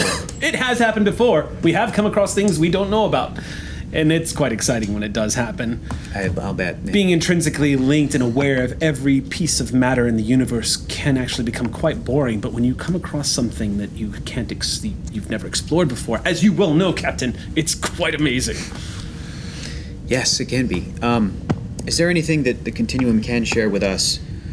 Because, believe it or not, I hope at least this has come across. Starfleet values life above all else, including the life of the Q Continuum. So if there was something that, along with the life of the galaxy and the universe... That's very noble of you. I don't think you have to worry about the life of the Q Continuum. We're an entity, so to speak. We exist beyond the biological confines of your fleshy shell. Sure, but if we wipe ourselves out with the pull, whatever the heck it is, then... It would be unfortunate, and then we would lose the mystery. Gonna bother, right. That's... I don't think you're in danger of that per se, okay. But we are curious to figure out what is causing it. What can you tell me right now that could help my crew? That could help your crew. I shared a meal with you, Q. That's true. You did make me this dish. I indulged in your fanciful displays of... And you gave me advice on my goatee. It's true. That looks really good. That looks really good. You should you show that to people. I'm trying to reach out a hand in diplomacy. I understand, Captain, and I know how frustrating this is. Believe me, I do. I don't. But if I did, I would know, and I wouldn't have to give you supposition. So moving on, I'll give you this piece of information. No. He stands up and says, "Keep going, Captain. I have a feeling that no matter what happens, you're going to be on a collision course with destiny, and we're going to be watching. In the meantime, I'll make sure that if you have any further interactions with the Continuum, it'll be through me. I have an appreciation for primitive space vehicles and good conversation." Am I the only Starfleet vessel that you've interacted with? No. Technically, yes. It was an escape pod. It was quite surprising to the 3 people inside. It wasn't a vessel. It was escape pod from where? How long ago? Don't concern yourself. They're quite all right. They were rescued shortly after. Okay. Sure. I assume then you've already taken whatever you needed from our computer databanks? That's a yes, right? No, we don't require anything from your I'm sorry, I'm trying really hard here, but this is Concerning the pull? concerning the pool, we watch. We don't need to scan you or... Okay. We just watch. Well, then you've already seen whatever we've inputted into these systems concerning the pull, so you've got that information. I'm trying to tell the most part, you, yes. you can have it if you wanted it. Thank you. No, we're good there. But the truth is the hallucinations that you and your crew, we weren't able to see those. Exactly. It's a And little harder to so- quantify. So we're just going to keep tabs. Okay. And if it looks like it's becoming an issue, we will do something about it. Okay. Great. You should have seen your face when you saw Jim Hadar in your quarters. Actually, can you show that to me? Sure. Because I need to... Once again, a very jovial Jim Hadar foot soldier with a blaster, with this huge, phaser No, not rifle. that. No, show me my reaction. Can you, recreate... Oh. I want to see my response time. Of course. Yeah. Snaps his fingers, and you see the perfect replica of yourself, and he goes, "Ah!" All right, get the hell out of here. Get out. Good night, Q. And he vanishes. Encore! In the mess hall! Is there like a Webby for More cute! More cute! for that? Someday, You just did. and that will be on his reel. My God, that was So Martinez, you're left alone. Not sure you actually got any information just now, but if nothing else, it's revealed that the Continuum actually doesn't seem to, or at least the Continuum is claiming that they don't know what's going on. The Continuum's not omnipotent because they cannot scan, beings' memories. And there's also the flip Can't side go of back that. before the. There's also the flip side of that I just want you to, that I think is a piece of information. Mm-hmm. There's the flip side of that is that they are omnipotent and they're fucking with you, which is just as possible. Yeah, that's true. It's very possible they know everything that's happening. And because I'd like to recall just real quick, and I'm just giving you guys this as GM to player knowledge and recalling the interactions that Q has had with TNG and whatnot, is that 9 times out of 10, it's a reveal that even all of the ingrace and everything that takes place with Q interactions, in the end, the Q Continuum does know everything, and they do seem to be, especially because you would have read up on this reports because Jean-Luc would have given a full report of what happened on All Good Things and that whole event. The Q Continuum does appear to have an invested interest in the well-being of the Federation, but in the way a Zen master might. Okay with watching you get your face smashed in if it means that 2 generations from now you know how to duck.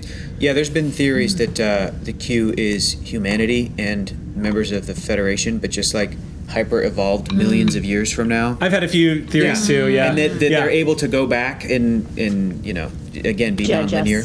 Who knows? Judge us, Who knows? help us, I don't know.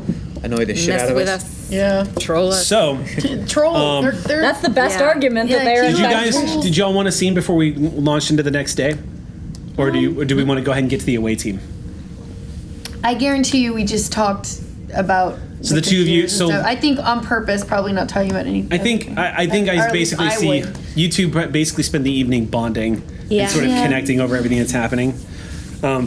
And Feeling Talon and normal Frollo. for a night. Yeah. Friendship goes up +1. Yeah, exactly. Yeah. The Sims. You get 1 plus to your friendship. What does Mala feel off Sage though? What do I feel off of you? Everyone wants this out of character information immediately. Oh God. I feel this is the first time Sage has felt distracted in a positive way. Boombox in a house far away. Exactly. To where it because you felt all of the craziness for the past month or so.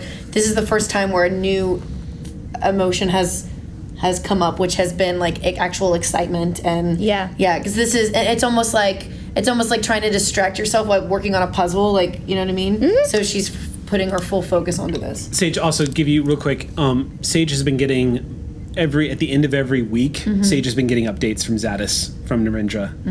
None of them have really revealed anything, but a lot of them are him checking in and letting you know, hey, I haven't been able to spot anything just yet, but I just wanted to check. I can also say throughout the dinner, Zadis? Zadis says hi type of thing. Yeah. Okay. Thanks. Or that he's doing well in his new position or Has something. he been texting me? Yes, you guys. Okay, thank God. So for the, Zadis has been kind of keeping in contact with everybody because now Zadis is kind of up and going, and one of the things that's really keeping him, going on Narendra, and he would have revealed this in messages to all of you, is that he knows his crew is out there, and he's trying to keep the home fire warm for y'all when you get back to Narendra. That's what gets him up, and whenever he has those moments of anxiety, he dedicates his day to one of you. And that's one of the things that he is able to use to continue his services as chief engineer of Narendra Station. We probably have an awkward conversation about Zadis. We don't have. We're both so awkward. You guys can just use your imaginations. awkward. Fan pick. And away mission. Okay, so we'll go ahead and cut to the next day. Everybody stepping into the things real hard. So here's the big question. It's an away team, so I need to know first of all who's going. And Martinez, are you going to break protocol and go as well? Oh, absolutely. And Drew, are you going to remind the captain as per usual? Always. Okay, so you guys go through the ritual. You It's would like denied, me to and stay you guys. back. That's all taken care of. All right. I can punch things on the planet with no life. Jiv and Lieutenant Baker are left in charge on the bridge with the. Jiv's coming. Jiv is coming. That's right. Said he wanted along. So- all weird. Which is why we gave him the look. Yeah. Okay. What? Okay. Who's the senior officer? It's going to be Lieutenant Baker because she's the only remaining bridge staff. She's capable. So Lieutenant Baker is going to. Huh? Oh yeah. Say what? Zed. Katon Zed. Jackson boy. He does. So he would probably function as head of. He would be her tactical officer. So essentially, our B team shows up. Yeah. Dope. Our B team shows up and takes over the bridge, Team just below deck. both of them, including Zed, I imagine, would probably gently remind the captain that this is a breach of protocol. And halfway through, Rue probably. I picture a scene where Captain, it's my, and then gets a look from Rue and says, "Yes, sir," and then resumes duties. And then a second look of, I know, right? Yeah. All right, so then we'll do it. We'll go ahead and cut to all of y'all stepping onto the transporter pad with your enviro suits on, and energizing. You all beam down to the planet. Yes, indeed. All right, so the first thing you experience when the blue glow of the transporter beam clears your vision is you're being buffeted by high wind. You remember City Alpha 5? This is City Alpha 5. Yes. Yes, I think I remember that. That blasting desert wind. It almost blocks out the sun. It's about half that, but the wind speed is mighty. What you're discovering is it's not quite as sandy as you initially thought it was going to be. It's more dust blasting through here. So it kind of buffets, but your enviro suits are keeping you weighted, so you're not being blown over. In front of you, because now, just real quick, you beamed down next to the city or next to the glass spot? Given that most of the city is buried, is there actually anything that we can access? Yes. Excellent. Then I would say City. The city. Okay. Start with the city, yeah. So beaming down, you see the haunting, towering visage. It looks like a great talon arcing out of this hazy yellow streak of sand, towering far, far overhead, highlighted by a distant blue sun. This monolith stretching 80 feet up into the sky with blasting winds. Scans indicate that this is probably the tip of what may have been a skyscraper. And it doesn't take a deep science scan to identify that this structure that you're looking at might be the top of what was once an 800-foot tall building. Wow. Meaning that most of the city is way underground at this point. There's our iceberg. But a lot of the structure is visible. And you do see areas of the structure itself through slants of sand as it's peeking up out of this huge dune of dust. You see that it looked like it did have windows. And that the structure looks like it's quite sound. That's made what I was of, yeah, it looks sound. It doesn't look like it's made out of stone. It looks like it's made out of metals very comparable to what you would see at Starfleet Academy, for example, and a lot of the structures that you would see on Earth at this time period. So if we went into the structures, they would They would hold. I mean, Excellent. considering that this is over 2,000 years old Right. and it's been suffering under these conditions, it's quite stable. Have surface scans revealed any shifting sands, quicksands, things like that? Go ahead and make a roll for that. Yeah. I'm going to say, Talon, that's going to be your purview. Yep. So Can I looking get at the an assist from tricorder anyone? strapped to your arm. Ding, ding. Assist from the ship, I guess, or No assistance from the ship, but you're going to get a tricorder scan on this. So if you want, you can. You'll be able to. Well, the tricorder doesn't assist. I can can get use one like of your a. It's an You grant advantage it. that lowers Got a the table of weirdness. nerds. That's what I was thinking. But what? I think it's something supposed to for- be used as an advantage, like Thrilla's medkit that lowers the difficulty by 1. I'm going to set the difficulty at 2 then. Okay. So go ahead and make a reason science check. Since I don't want people to die in the sand. Yeah, take one. Anyone want to assist though? Can we get Any of us could. Who would you like to assist you? Not quite any of Can't us, really. friend. Can't. I'm going to say you can't really assist with Okay. this. Okay. We'll watch the sand for you. 3 success. Gain a momentum. All right. It looks like at one point in the history of this planet, there was a lot of dangerous, deadly shifting sands. It looks like the age and the wind speed and everything else like that, it looks like enough erosion has taken place. A lot of these sands don't look like they're immediately dangerous, and not in the area. okay. So it's pretty stable. Most of it, again, is dust, which in theory is actually a little more dangerous because it's a lot easier to shift it. yeah. But it looks like, for the most part, that a lot of the areas that you all are walking in should be fine. What kind of dust? Science officer question, friend. Oh yes. You want to get your science officer question? Yeah. What kind of dust is it? Fine. Various unremarkable particles. It looks like probably at one point in history that it was, in fact, it did look like it may have been like typical sand composed of glass deposits and all the others. You are detecting signs of hydrocarbons and nitrates, Okay. which is unusual Is there and a little out of place. Right. The building blocks of life in a place where no life exists. is there a way to possibly make a scan of the entire city to figure out what structure would have been kind of like central command? I Or would- like what you would think would be a residential area to I would say you have that versus information. like a city hall type. Sally was probably, I would say Sally is able to scan that. Okay. A lot of the structures buried underneath that much dust and Yeah. sand, a lot of the structures are completely inaccessible. Right. Yeah, they're gonna have to be excavated at that point. Yeah. We're just but, looking for a cool computer that but would of all of the structures that are in the city that's buried, this was the largest. Oh. Good to know. So, it stands to reason that it was important. All right, everyone, let's head to that structure right there, right in front of us, sticking up out of the ground.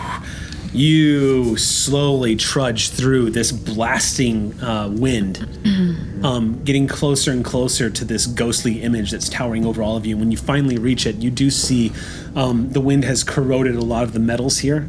But again, a testament to a lot of the materials that it's made out of, very, very, again, in keeping with a lot of some of the metals that are used in Starfleet tech. They don't look like they've suffered under extreme erosion. It looks like they've been very durable. But they have, you can tell that the structure probably had some kind of decorative aspect to it at one point that's been completely sandblasted off, because as you're entering one of these windows, which just takes like a slide in, you do see the inside does bear resemblance of a place that was once inhabited. You can tell just from the look of some of the objects that are still attached to the walls. A lot of them look like skeletal, hollowed out versions of what might have been computer consoles that have been long destroyed. You do see this space is about 100 by 100 feet cubed, so like going across, so you are able to look around. If it was walled off at one point, some of it is collapsed on the inside, but you're able to see clear across, and there are multiple levels going up and ways to access the higher levels as you see stairways that everything looks like it was once a technologically advanced area for people to live in or work in. This looks like it was probably inhabited by an advanced technological race, and it's just been stripped away by time and wind, making it look oddly futuristic and primitive at the same time. So sorry, I keep raising my hand like I'm in school. No, that's fine. What's up? So with the console that we discovered on the space station, we would have the type of metal and like breakdown Compositions of what it and would, stuff like that? to where if we made a scan, maybe a few levels down that haven't been hit with the wind as much, we might be able to find one. Is there a way to scan to where there's still like sound structure? Go ahead and make a scan real quick, and then we're gonna have to go to break after this. And Molly, you want to assist me? I would love to. Also, any writing anywhere that can indicate Sure. where Go we ahead are. and make a scan. I'll let you assist on this if you're gonna use your tricorder. I on this am. And what is this? one. This is going to be you're scanning for any tech. Yeah. I would say this. I'll let this be an engineering. So reason engineering. Reason engineering? Okay. Yep. Okay. That's cool too. Reason engineering. I'm so reasonable. Are you? I'm, Difficulty 2. oh, does my focuses in technical improv jury rigging and No. computers? Yeah. Not really. Really? Because that would be really awesome. Like that'd I'm be sure like it would be. 6 successes. I Okay. believe you. 1, 2, 3 then.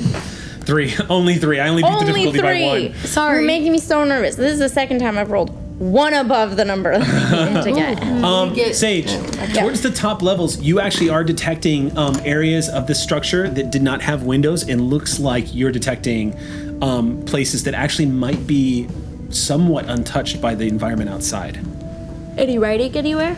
Not that you can detect with a tricorder scan, and nothing down on this level. Anything has been blasted away, but the dust is kind of like floating in the air. But you are able to see this staircase off on the other side of the room, leading up to the next levels, as well as what looks like a transport device, a conveyance, like a hollowed out area that was probably used in place of like an elevator or some kind of transport system to get up and down. And we have to pause there because we're on a break. I'm just gonna do this. All right, everybody, we're just going to make a quick 10-minute base camp here on this floor, and then we're going to head up, okay? Sounds Yes, good. sir. Thanks, Captain. All right, so base camp set up. We're gonna take a quick 10-minute break. Don't go anywhere, and we'll see you back here as we unravel this mystery. Stay tuned. Welcome back, everybody. I was doing the Wayne's World thing. So real quick. Is that what that is? Yeah, I was doing it. But before we jump back into the game, I just wanted to give a quick apology. We just found out that we went down on Twitch for 2 minutes there. So, no. Whoops. Sorry. So much has happened. Towards the beginning, apparently, but it is going to be fixed, and they're going to have it uploaded on the VOD, so you'll be able to catch up on the 2 minutes. We did get it recorded, so don't worry if What you just missed that happened? 2 minutes. It was Was it nothing. so much? It was literally Dick and Johnson showing up with the Infinity Gauntlet and having an arm wrestling match with Q. Oh, that was a good part. It was a good part. Oh, It was that yeah. moment. Oh, so like also thinks of snaps. Yeah. So, all right. Let's go ahead and launch back into where we left off. You guys had just finished a quick scan of this huge structure that you're inside. What it was revealing from that scan is that there are parts of the structure up in the uppermost strata that is still intact. The environment in these upper parts of the structure is still hostile. There's a lot of dust that's kind of collected and it's in the air. So there's probably not, until you get to at least the very top, probably want to still keep your helmets on. Oh, yeah. But it looks like you are detecting from the scans, it does look like you might have found some alcoves with functioning technology still in place. Are there any remains here? I'm not sure how much of decomposition is ordinary down to microbes as opposed to environmental wearing away. You're not detecting any remains. Okay, everybody, that's been 10 minutes. Our break is up. So, team, are we going up or down? Up, Captain. I feel like, according to our scan, there might be. I'm getting conflicting reports here. I'm sorry. Both. Continue. Both. What? Nothing. If you're suggesting we according split to up the the away scan- team, that's out of the question. We're not splitting up the away team. We're sticking together. Jiv is like, I'm with the captain on that one. According to the scan, Captain, there might be some consoles still in pretty good shape at the very top. There's no windows at the very top of the sky. Okay. Scraper? Okay. That's what it's called? Then we're heading up. The structure? And then if we need to look for more things, then we'll go ahead and... No, we're fine. We're fine? Oh, sorry, the Chief. scan was upside down, Mala. It was this. Was up. We had to go up. Sorry, it was a long break. All right. It's a long 10 minutes, man. Long Okay, everybody, you know the drill. We're going to be continuously scanning for anything and everything. If you find anything, just report in to our comms, okay? Let's go ahead. Jiv pulls out a little fist-sized lighting apparatus, flashlight essentially, just switches it on, and everyone starts to make their way upstairs. I have one of those on my helmet. So. Yeah. Oh, that's true. That's Those true, are all the built in. suits. The sand is, and when everything is terribly abrasive, it is nothing compared to the look that Rue gives those stairs. Yeah. Yeah. The stairs are not accommodating to you at all. I don't like stairs. If we can get in contact with the Sally Ride, can we do a site-to-site transport? It would be difficult. Oh, because of all the I'm interference. plenty athletic. Oh, I know. It's the Lark doesn't like stairs either. They're so 21st century. I don't like them either. Earth. So when you get to the staircase, it actually looks like these were conveyors as well at one point. Oh, okay, it looks cool. like these were things you could stand on and they would actually just... Escalator, sure. It looks like a conveyor of some kind. But judging from the way it's kind of slanted in some areas and degraded in others, it looks like it's broken down, of course, a long time ago. It is stable, though, so as y'all are making your way up, Rue, it is a pain in the ass because a lot of the dust here that's collected has not made it easy, but the traction of your crutch does cling to the staircase itself, so you're actually able to get up. But it is you're getting your upper body. I do fine when I'm on them, but they suck. Yeah, you're getting your upper body today. So The doctor might notice. as y'all make it up about 3 flights, the wind has now become something that you can hear in the background. And it's clear that as it gets darker and darker that you're entering into an area of this building structure, this complex that doesn't have any windows towards the top. And more light is needed as you're having to look through like the haze of the dust that's kind of just intrinsically just kind of like hovering in the air like motes. The more you go up, the more the heat sort of rises. It's being trapped in here. Outside it was about 95 degrees. As you're getting higher and higher up, the temperature has risen to about 110 degrees. And it's I just dislike this planet. We're fine. We have our suits on. But it also means whatever insulation that this building naturally has is no longer functioning. Right. No surprises building there. out of metal. You do finally reach a landing where you step out into an open space and you see what looks like an ancient control room of some kind. Or at the very least, like a workstation. Now remember, this is 100 by 100 feet, so it's a lot. But you do see what looks like old desks, perhaps? L-shaped console stations.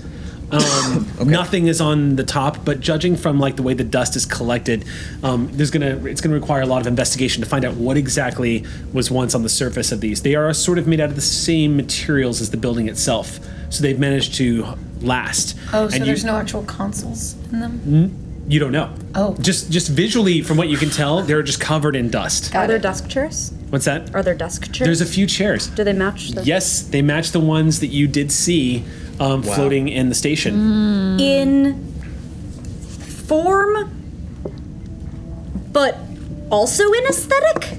Like, if It's you're trying to do sort of an art history of this sort of thing, chairs look different over time. Yeah. Like, is it the same kind of design It's that the we same can kind of try to design. start inferring Yep. data Same kind of This all design. happened. Okay. Same kind of design. And the layout of the room, is there anything to indicate that like there was a like structure of these are useless like Open like office this plan. kind of computer, and there's like main offices that clearly look more important. It looks like the whole room itself seemed to function as a central control complex of some kind, because you can tell by the way that the desks are all lined up along both the walls and the way the structures line up towards the middle, because in the center of this room, it looks like there is some kind of device peeking out from dust that's collected on There the it is. ground. Yep.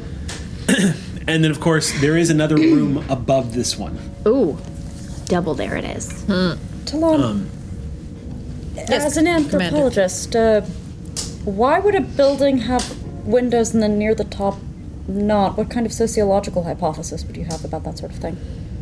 Perhaps they are a species that primarily existed below ground, and this one structure they decided to extend up. Perhaps there are devices on top of this structure that measured something in the atmosphere or in space for them.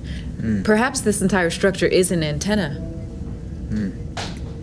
Anything that could be a device that wouldn't be safe to expose to light? Would that explain the lack of window? Like, this is near the top of a very tall building, and all of a sudden they don't have windows. Perhaps Maybe the it's- species itself was sensitive to light.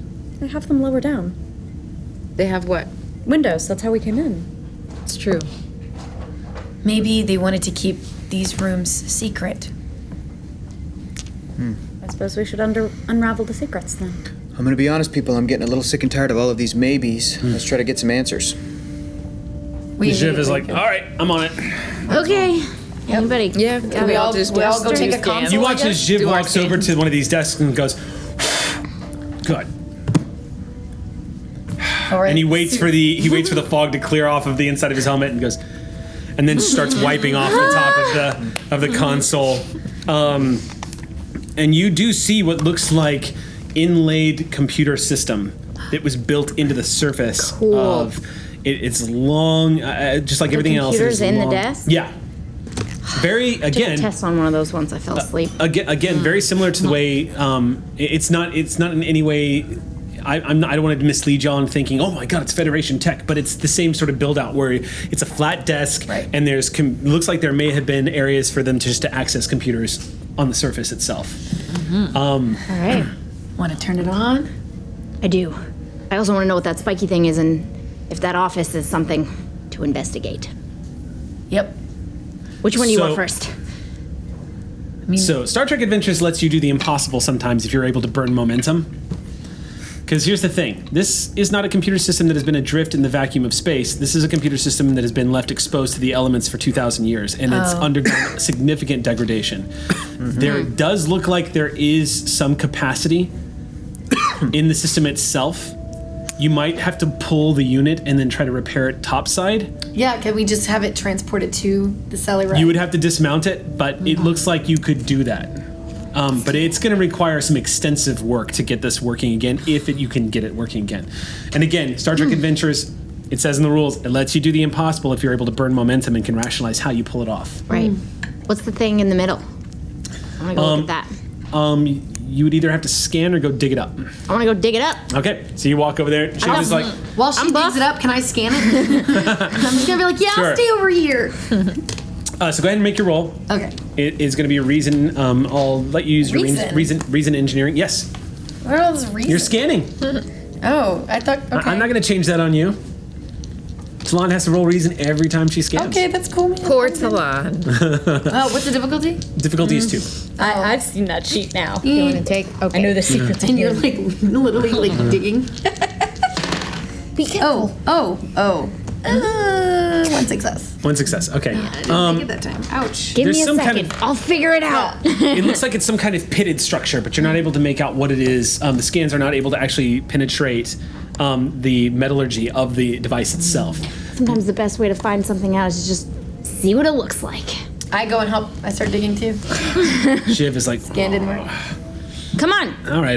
Get your hands dirty, He starts Commander. scooping it out. Unsettling to have the bones of the people, but no one here.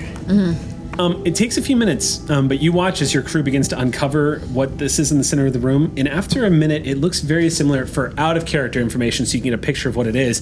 It looks very similar to like a holo projector of some kind. Think of like to reference. Like my best description is it looks like built out of the ground. It looks very similar to the holo projector in Return of the Jedi. It's in the center of the briefing room. It's very similar to that. It looks like a device. It looks like it comes up and it's circular. Okay. It looks quite worn as everything else does, but not as brutalized as everything else. Being buried under sand seems to have saved some of it. Heck yeah. But it does look like some kind of holographic projector of some kind.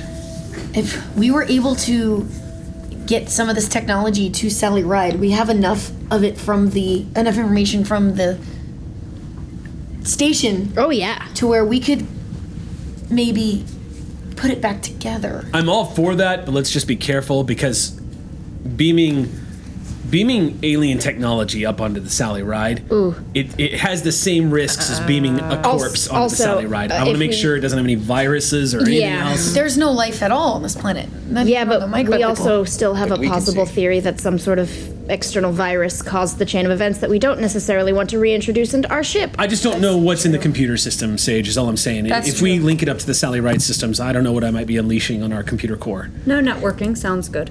No networking, but Don't turn it your on. plan's a good one. I say we do it. I'm not saying we connect it to Sally Ride. I'm just saying we can use a little bit here and a little bit there to kind of. Yeah, but I'm saying let's be careful because we course. should treat these like they're Any patients. markings on it? Yes, you see. Any characters that have been translated so far? Yes, you do recognize a few of the characters on here. They look like they're part of the computer console itself, ingrained Okay. into the system and underneath a layer of silica that's kind of peeled up and rotted away. But you do see some of the very similar linguistical patterns Cool. on this device. Okay. Is that another star that just Yeah. fell out of your hair? I'm just so checking. excited. Okay. The stars have fallen Just from checking. my eyes. Yeah, no. I mean, it's nothing. I mean, everybody knows. So, I found it.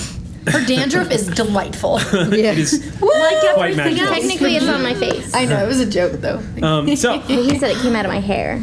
It came out of my face. that's one. Okay. So, what would you all like to do? I would like to be scanning to see the power structure or how the power is routed through this structure, Go ahead and make a roll. That's going including to be a to scan. these consoles. What's that? It's going to be a roll. It's going to be a scan. So go ahead and Okay. roll your reason We science. assist because it's about power and Yeah. technology. It's really for you, like to help you guys figure Yeah. out how to repower this thing. Yeah. Yes. Yeah. I'll let you insist on that. Okay. I would say it's going to be your control engineering. Aha! Yes. And how many difficulties? Oh, difficulty here is 4. 4. All right, I'm just gonna try it. Should I do cautious? Yeah. Do it. I'll do Yeah. cautious. Yeah. I might as well. Yeah, might as well. It's a good thing you did that cautious. Oh yeah. Roll that 20 real quick. Let's do that. Ooh. Do I get focus on this? XOR? I didn't even. Anthropology. Exoarchaeology, right? Yeah. Welcome to an entire specifically. planet made out of your focus. Yeah, exactly. Yes. Okay. And one for me. All right. Bye. How many was that? That was one, total of one 5. more moment. One momentum back. So, Okay. Talon, you're able to find the slips in data where the tricorder's got gaps and input the proper inquiries to follow the trail as the scans are coming up against inconsistency after inconsistency, and using that technique as you do as a Vulcan, catching them with that lightning fast informational brain of yours, you're actually able to follow down what looks like a structure to this building to its core. And what you find is quite fascinating. With that many successes, you find that this building looks like at its base, 800 feet below you, buried underneath the earth. It looks like this building, along with many of the buildings of the city, linked up to a central power source of some kind. And that power source all traces back to the Black Scar, 600 kilometers outside the city. Okay. What did you find, Lieutenant Commander? Something very intriguing. The city, the base of this tower, and every structure in it is the power source is where that Black Scar is. Outside of the city? Yes. Wired up to a power station. It was then taken out and then lost all the power in the city. What are Yes. the desks made out of? They're made out of various metals that are comparable to what Starfleet uses for its furniture, so to speak. The building was metal. The building is made The out of desks materials that's comparable are to metal. starship hulls. Yeah. The starship was metal. And power circuited. It's all conductive. What are you thinking, Commander? Some kind of a power surge in a giant conductive object. Seems like it could go poorly for the inhabitants. Did they build that object to siphon some of that power, to generate some of that power? I'm hardly the one to ask of this crew, sir. But you have Eric, strong can- insights, Commander.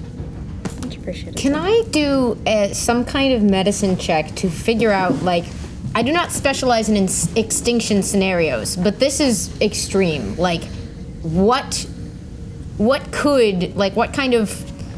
links are there between a nuclear event, a change in environment, and the absolute extinction of all life on a planet? Can I just run some scenarios and see if I come up with anything? Yes. Disappearance Yes, you can. of life from a planet? Yeah. You That's absolutely crazy. can. Thorlo can call upon all of her medical knowledge of biology to try to piece this together. Weirdly, like as a doctor, it's only comforting when there's things out there eating other things. Like that's the normal. Like it's not fun half the time, but that's how life There- is supposed to work. there may Just have not been- being here, it's Yeah. So very unsettling. get ready, Oh my God. because using all the information that I've given you and all the information that you're going to have to fill the gaps in, I'm going to say it's a reason medicine check. Okay. But I'm setting the difficulty at 5. Can I assist, please? Thrilla loves a mystery. That's true. I have a Yes, you may determination to blow. assist. Yes. And would love the help of Lieutenant Commander Talon. And This is totally please one of those grab it. moments in a Star Trek episode where the crew would start rattling back and forth supposition, Yeah. finishing each other's thoughts, coming up with ideas. No conductive electric pulse like this could have wiped out all the remains of. Yeah. Go ahead. Maybe in Yeah. the building, but Make not your the roll. whole planet. Difficulty is 5. What else is below? Exactly. Talon, Yes. for you it's going to be insights and science, but I will let you use your specialty. Okay, great. And you said reason medicine for me, right? Yeah. I'm going to call upon my value of Thorlo loves a mystery. Spend a point of determination. Well, I think that classifies. yeah. Yeah. Go ahead. And you used a momentum, right? You already took one. Did thought. I? No, No. not yet.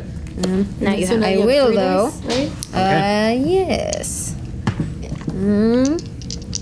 All right. Oh, Sure, any. You missed it. well, I got it. Okay, that counts. Designated rolling area, Yeah. however you define that. I count that. Okay. 5 from me.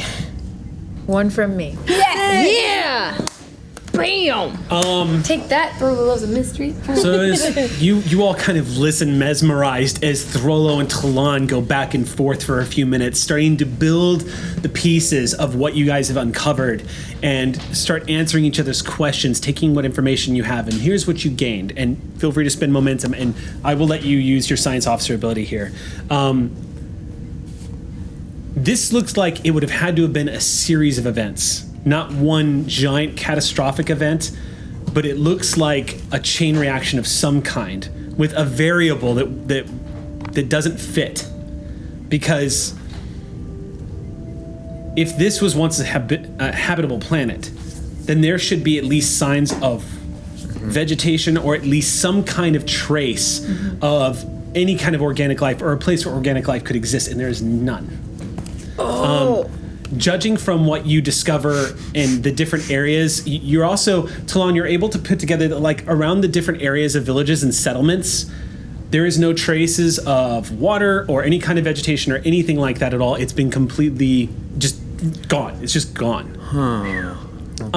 But we have the traces of the hydrocarbons and nitrates. Yes, In the dust, yeah. that's correct. And I thought he's still talking. if you have an idea, go ahead and throw it out. Oh, no. Well, no, wait, please no, continue. You continue so- to reveal information. Now, how this is related to what happened to the station, you're not sure. That information needs to come. You're going to probably. Your next step is probably getting data from whatever has been extracted so far from the computer to start putting that together. But judging from an extinction level event, even in prehistory on Earth, that takes some time to be a final chapter. Do you know what I mean? Like Never happened on this planet. even the asteroid that killed the dinosaurs would not have been an immediate extinction. That would have been catastrophic, and then it would have, over the course of years, made it impossible for life to exist. However, life would still have traces here. You're saying this is literally like somebody, I don't know, snapped their finger and now everybody's gone. It does resemble, like, your guess, based off the information you have, your guess is the planet was in distress and then it underwent some kind of event that sealed the deal. Oh boy. Define distress. Could have been. Environmental pressure or like You're not accident sure. or. You're really Electric not sure. You would impulse? need more information. Are you? Override? But for a species to no longer be here, it would have Right. had to have gone underneath some kind of distress, and then something pushed it far over the tipping point. And they don't necessarily are related. Are you done giving out power information? source? You're done giving out Yes, information? I'm done giving out that information. What was your idea? I have two questions, and it might be worth a momentum spend for the second Okay, one. okay. Yeah. What do we got? And actually, I might have already known this from previous scans, but does the dust have any like is it bone dust? Nope. That's not existing Nope. at all. Okay. Silicate, hydrocarbon, and nitrate. not Then calcium. But wait, here's my thought. were the people carbon-based life forms? Yeah. Or were Yeah. Strongly They were- resembled us. Yeah. Right, they were reptilian, Good call, though. mammalian or something. Okay. I don't, and this is Talon also speaking, kind of. I don't really know what the logic is behind this, but I have a feeling that we might want to also consider that there was never life, like the way we know it, on this planet, and that we're looking at a species that was entirely based on metals and those That's types of materials. a possibility, but then we Does that would match have to- anything I found in the digestive systems though, or would they require Say that some again? sort of like if they could exist without plant or other similar types of life, I would expect to see a digestive system radically different from anything recognizable. Or maybe Liz was not of this world. Exactly. But the chairs. The chairs do match. Well, they could be life forms. The chairs on our ship could are be- similar Talon? to some Federation chairs back in San Fran, but If that's you want not the same. if you want to burn a everybody sitting momentum, in I it. can give Talon the information definitively as to whether or not the species may have been native to this Earth. Talon didn't ask her first question yet. Oh, what was it? Well, the dust. Yeah, the dust. The Oh, dust. that was it? It's Okay, not that's bone right. dust. So then let's do that momentum spin. Just one more thing, too. And you Okay. get the 2 for 1 too, because you're studious. Oh, yeah, cool. Oh, that's right. Am I studious? Do I have studious? I don't know. Did you trade it out? I think You I may have did. traded it out, actually. I did, think, yeah. I think you traded it out. Yep. I mean, it's not a bad call. So Hey, but you know what? Have you spent your arc milestone? Because you can just get it back. out of town. Oh, I haven't. If you want, I'll give it to you now. Get studious back? Yeah. Yeah, because You can that's add one of the talent. things is you can add It would make talent. sense. Sure. I'm Yeah. trying to get to the bottom of this mystery. I don't consider that a game breaker. I'm into at all. it. Yeah, you guys. Sure. I know that not everyone spent their arc milestone yet, and I that was haven't one you figured had out to what I sack. wanted to spend it on yet. It's So robot arm. I already said. I want one in the shape of a love big it. Lego hand. Yeah, I don't mind. But Space Okay. Captain Hook. So I love it. Okay. Okay, so the other thing I wanted to say to the group before we spend this is that hydrocarbons and nitrates also can be used for fuel. So it's possible, this is a wild idea, but it's possible that Liz's species created these AI, and They were running the they planet, yeah. became their own conscious species, and this is where they settled. And maybe there was a conflict between the two, the AI and Liz's species, and boom, they all died. I'm trying to read Eric's face for any clues. no, I just love the imaginative nature of the theory. It's probably wrong, This but is Going with our Cylons, knowledge man. of anthropology, what would we expect to see design-wise from an AI-based city? Well, I agree that the desks is an interesting, and the chairs It's indicative that those Liz species built them in their were on this planet. Right. And It- stayed here continuously. possibly, but it could also mean that the way that humans we have androids that are in our form. Would it you could like just to mean break out that. the hypothesis system? I don't know. Should we? Do we have quite... Are there don't questions have outstanding many. that will really help us to know? Maybe that we should continue explore to the room investigate? above. Yeah, that's I what like I more. wanna Let's So Maybe we yeah, should to, explore the to room keep this in above first. perspective, you're about to uncover what the data has been retrieved, Okay. which could answer a ton of questions. Well, maybe we should do that. And But- let's and then also- there's the room I above. want to visit Yeah, the and- glassing. To make sure that I deep it goes understand, into the room? the primary result of our scan was that we realized there had to be at least 2 different things that happened to achieve. It's current very state. Right. unlikely that it was a single event that caused the destruction of this civilization. Okay. Right. Mal and I are on cloud 9 because there's no dead bodies and Yeah. cool stuff upstairs. And there's Maybe lots and lots of it wigs me out. Yeah. We're like, oh no, dead Weird. It's Yeah. so weird. bodies. No prime directive, nothing. We're just gonna go up there Captain, and dig and can we take a peek take a peek upstairs? upstairs. I think that would be quite prudent. Great. We don't actually run, but I have a feeling we briskly walk. Fast walking. We do the Shiv looks up and goes, Disneyland so walk. we're done digging then? Disney Dash. Disney Day. Okay. In this room, yeah. Yeah. That's right. You want to come dig upstairs with us? Yeah, I can't wait. We're like already up there. You all Shout over the move banister. up the stairs. It's pitch black up here. It's completely darkened. The lights are the only Yeah, visible headlamp. light source. What? You want to say something? Did they ever come back, the rave lights? It's been so long. Yeah. The rave lights? Yeah. On the crutches. No. They're gone forever? Yeah. Excellent. I used them to kill a Borg and now they're done. But I think I have rave lights on. Ooh. I think I have rave lights. I don't remember how to do it though. I know. Where's the it- rainbow? I don't know. Rainbow. Spell. Can't have Push all the rave. buttons really fast. I know. I'm just Yeah, the gonna push. rainbow alert was the best alert of all time. There it is. Rainbow alert. Yay. Now, see, if Duran had done that to my crutches, I wouldn't have even had beef with him. Okay, so yeah, you guys managed to get upstairs. As I was saying, you it's can't casually turn that thing red. Just so you know, we all so getting upstairs is completely dark, but the room is a lot smaller up here. And as you're shining the light around, things look a lot more. They look well preserved compared to downstairs. There's not as much dust and sand on the floor, and there's no openings outside. It's like a little pocket that's kind of been protected from the outside, kind of like King Tut's tomb. In that regard, you see a lot of writings scribbled on the desk, and you also see a couple of pads that have been laid out on the ground. They don't look like Starfleet pads, but they look very similar to like handheld data screens. The tech up here is rotted. It looks like it's aged, but it is intact and in better condition than anything you've found, including the condition of the computer console you found on the Does station. this desk have like drawers? Yes. What's inside of their drawers? As you pull it open, it's just dust on the inside. That's it? There's You nothing do in pull it? out a couple of more of these pads, but a lot of them look smashed or broken. Okay. Packing all the ones that look salvageable. Okay. I don't care if they're broken. There still could be some chips inside that are good. True. You see, near in one of the corners, you see what looks like preserved without any sign of biological presence. You swear you're looking at what's left of a campsite of some kind. A campsite. Looking at it, as you flash over there, you see remains of, it looks like rotted pieces of leathers and whatnot. Leather, like made out of skin? Not skin. It looks like it might be some kind of synth weave of some kind, but it has a leathery texture to Okay, it. a textile. Yeah. It's managed to preserve itself for 2,000 years, so it's not biological in its original state. But it does look like, you do see like a hollowed out area, and you see these, what looks like these metal rods that have been laying out. And they're kind of piled up in the center. That explains it. There is a ton of stuff missing that you would expect for any kind of building, no matter this purpose, to be functional. What if this were looted? Yeah, we're looking at a site that is not a site of instantaneous apocalypse, but this is a post-apocalyptical site.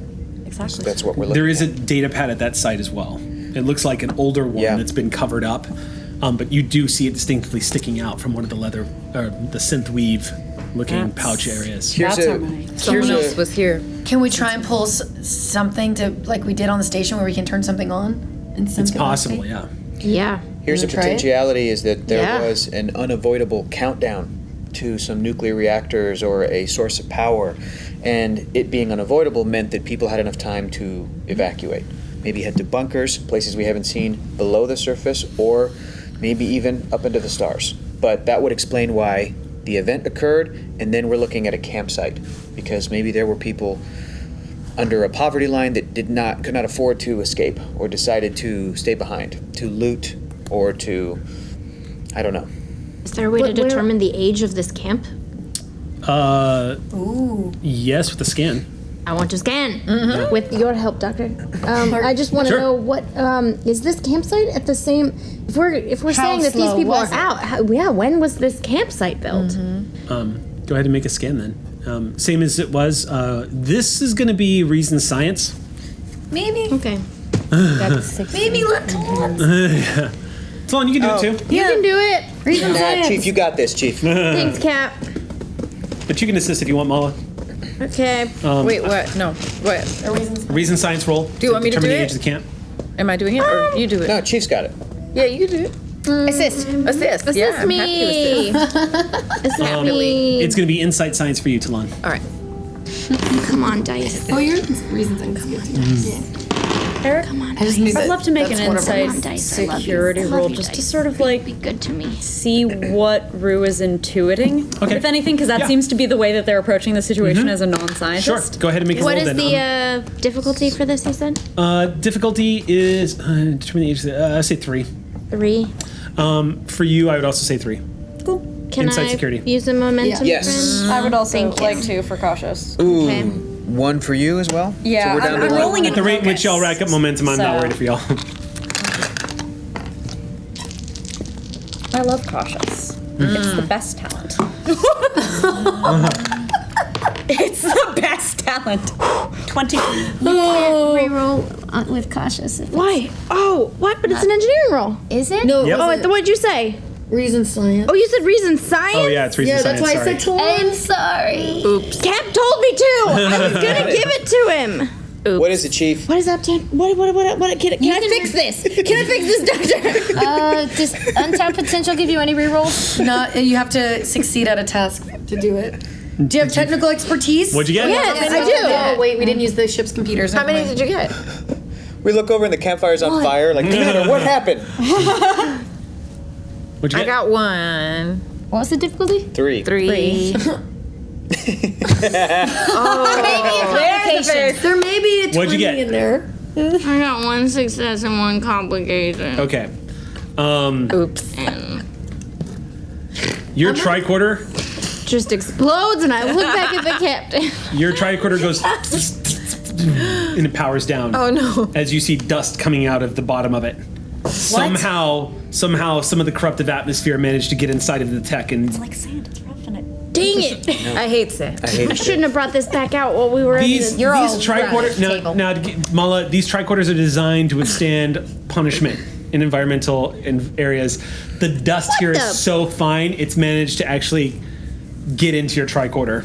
Dang it! Give me a second. What's going on, Chief? Dust all right. in it. 5. 5 successes. I can't... Woo! Through. I almost did the shift thing where I tried to blow it out. This of the might have thing been some and- kind of command complex. Maybe a monitoring station of some kind. At this height, it was probably a place of importance or probably authority. And if there's a campsite up here, this may have been one of the last survivors. Yeah. Your instinct tells you that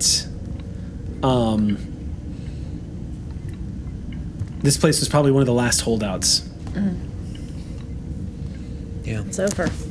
I have the high ground. Can I rip a console open and see if I can do what we did on the station? Really fast? And get this information onto a Console or tricorder? data pad? Well, yeah, but we don't know what's on the data pad. Like, it could be a wealth of information in the computer. Like, we got what we could off of the station one. Let's see if we can get a little bit off of this one. That might have more answers. And we Off can the data pad on the campsite? one of the consoles. We have the data pads. They're in The my consoles look intact, but they look like their power source and what they've gone through.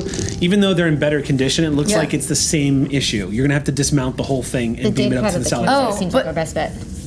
Oh, really? So even what we did on the station when we turned it on. Down here, the environment has changed the rules, and Okay. you're gonna have to dismount this thing and get it up to the Sally Ride. Otherwise, you're gonna keep running into the same problem. Dang it. You need some elbow grease? I need a lot more than grease. Who said What are y'all grease? doing? I need a whole oil can.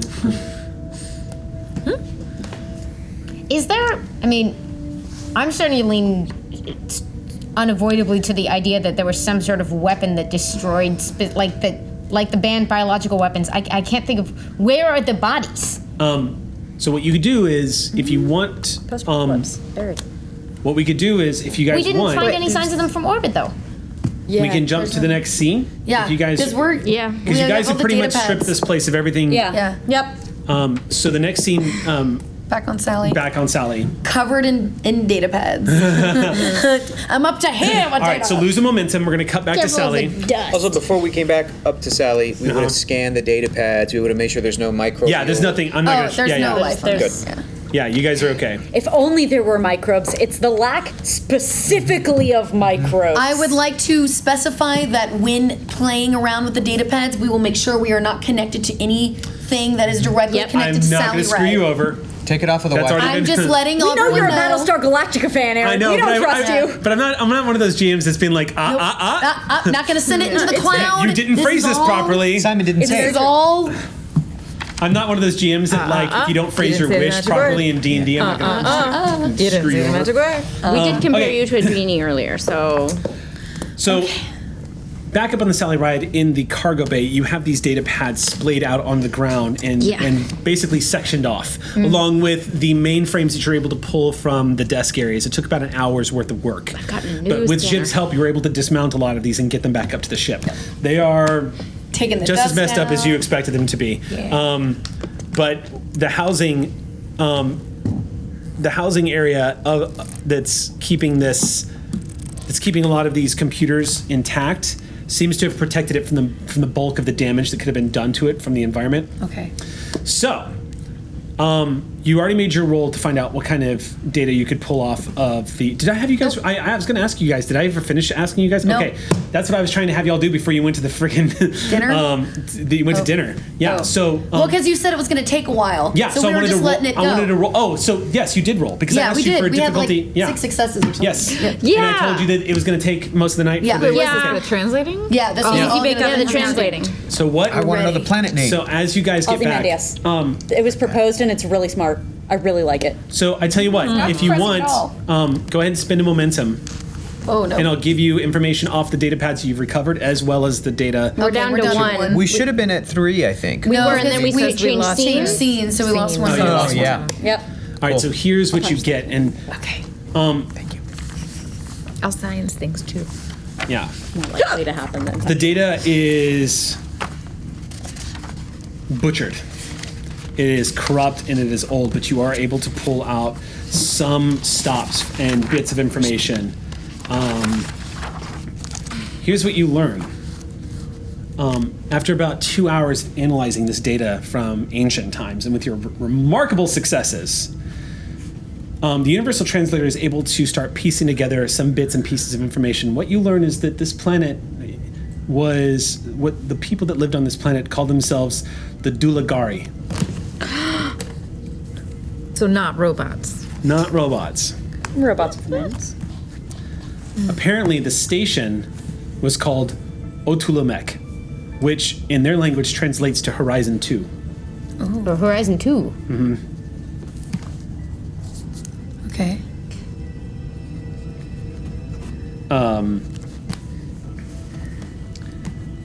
Further scans into the information reveal that apparently Martinez was onto something because it looks like this species fell into a terrible war with each other. Bits and pieces of information that you're able to dig out of the database reveal that at some point in their history, this species began to take a turn for the worse. Apparently, it was a very technologically advanced and enlightened race, but it did have hints of paranoia, pockets of paranoia, people who were scared of science, kind of resisting the progress. The station itself, Otulamek, is a station that apparently the entire planet came together to build together. It took over 100 years to construct it, but when it was done, it was a symbol of unity for this species. Wow. And it was about twice the size of Starbase 1 in its full. You're not able to actually see a full readout because the data is so corrupted, but you actually are able to locate what must have been the section that you recovered. You also recover a very strange piece of text. It looks like it's one of the log entries for what looks like an officer. The officer rank, by the way, the doctor that you recovered apparently was a combat medic of some kind Okay. and was the equivalent of a commander. And I'm going to hand this over to one of you who would like to see the text message. I mean, so many of All us. of us. Just hand it to someone. Cross in front of camera. Hi, everybody. Okay. So, Okay, I'll read it. Because I'm assuming we're all working on this, or at least yeah, we are. I'm assuming all of the information has been gathered, and this is the meeting you guys are having. Yep. But that is, those are the bits and pieces of information you were able to get from the text message. Okay.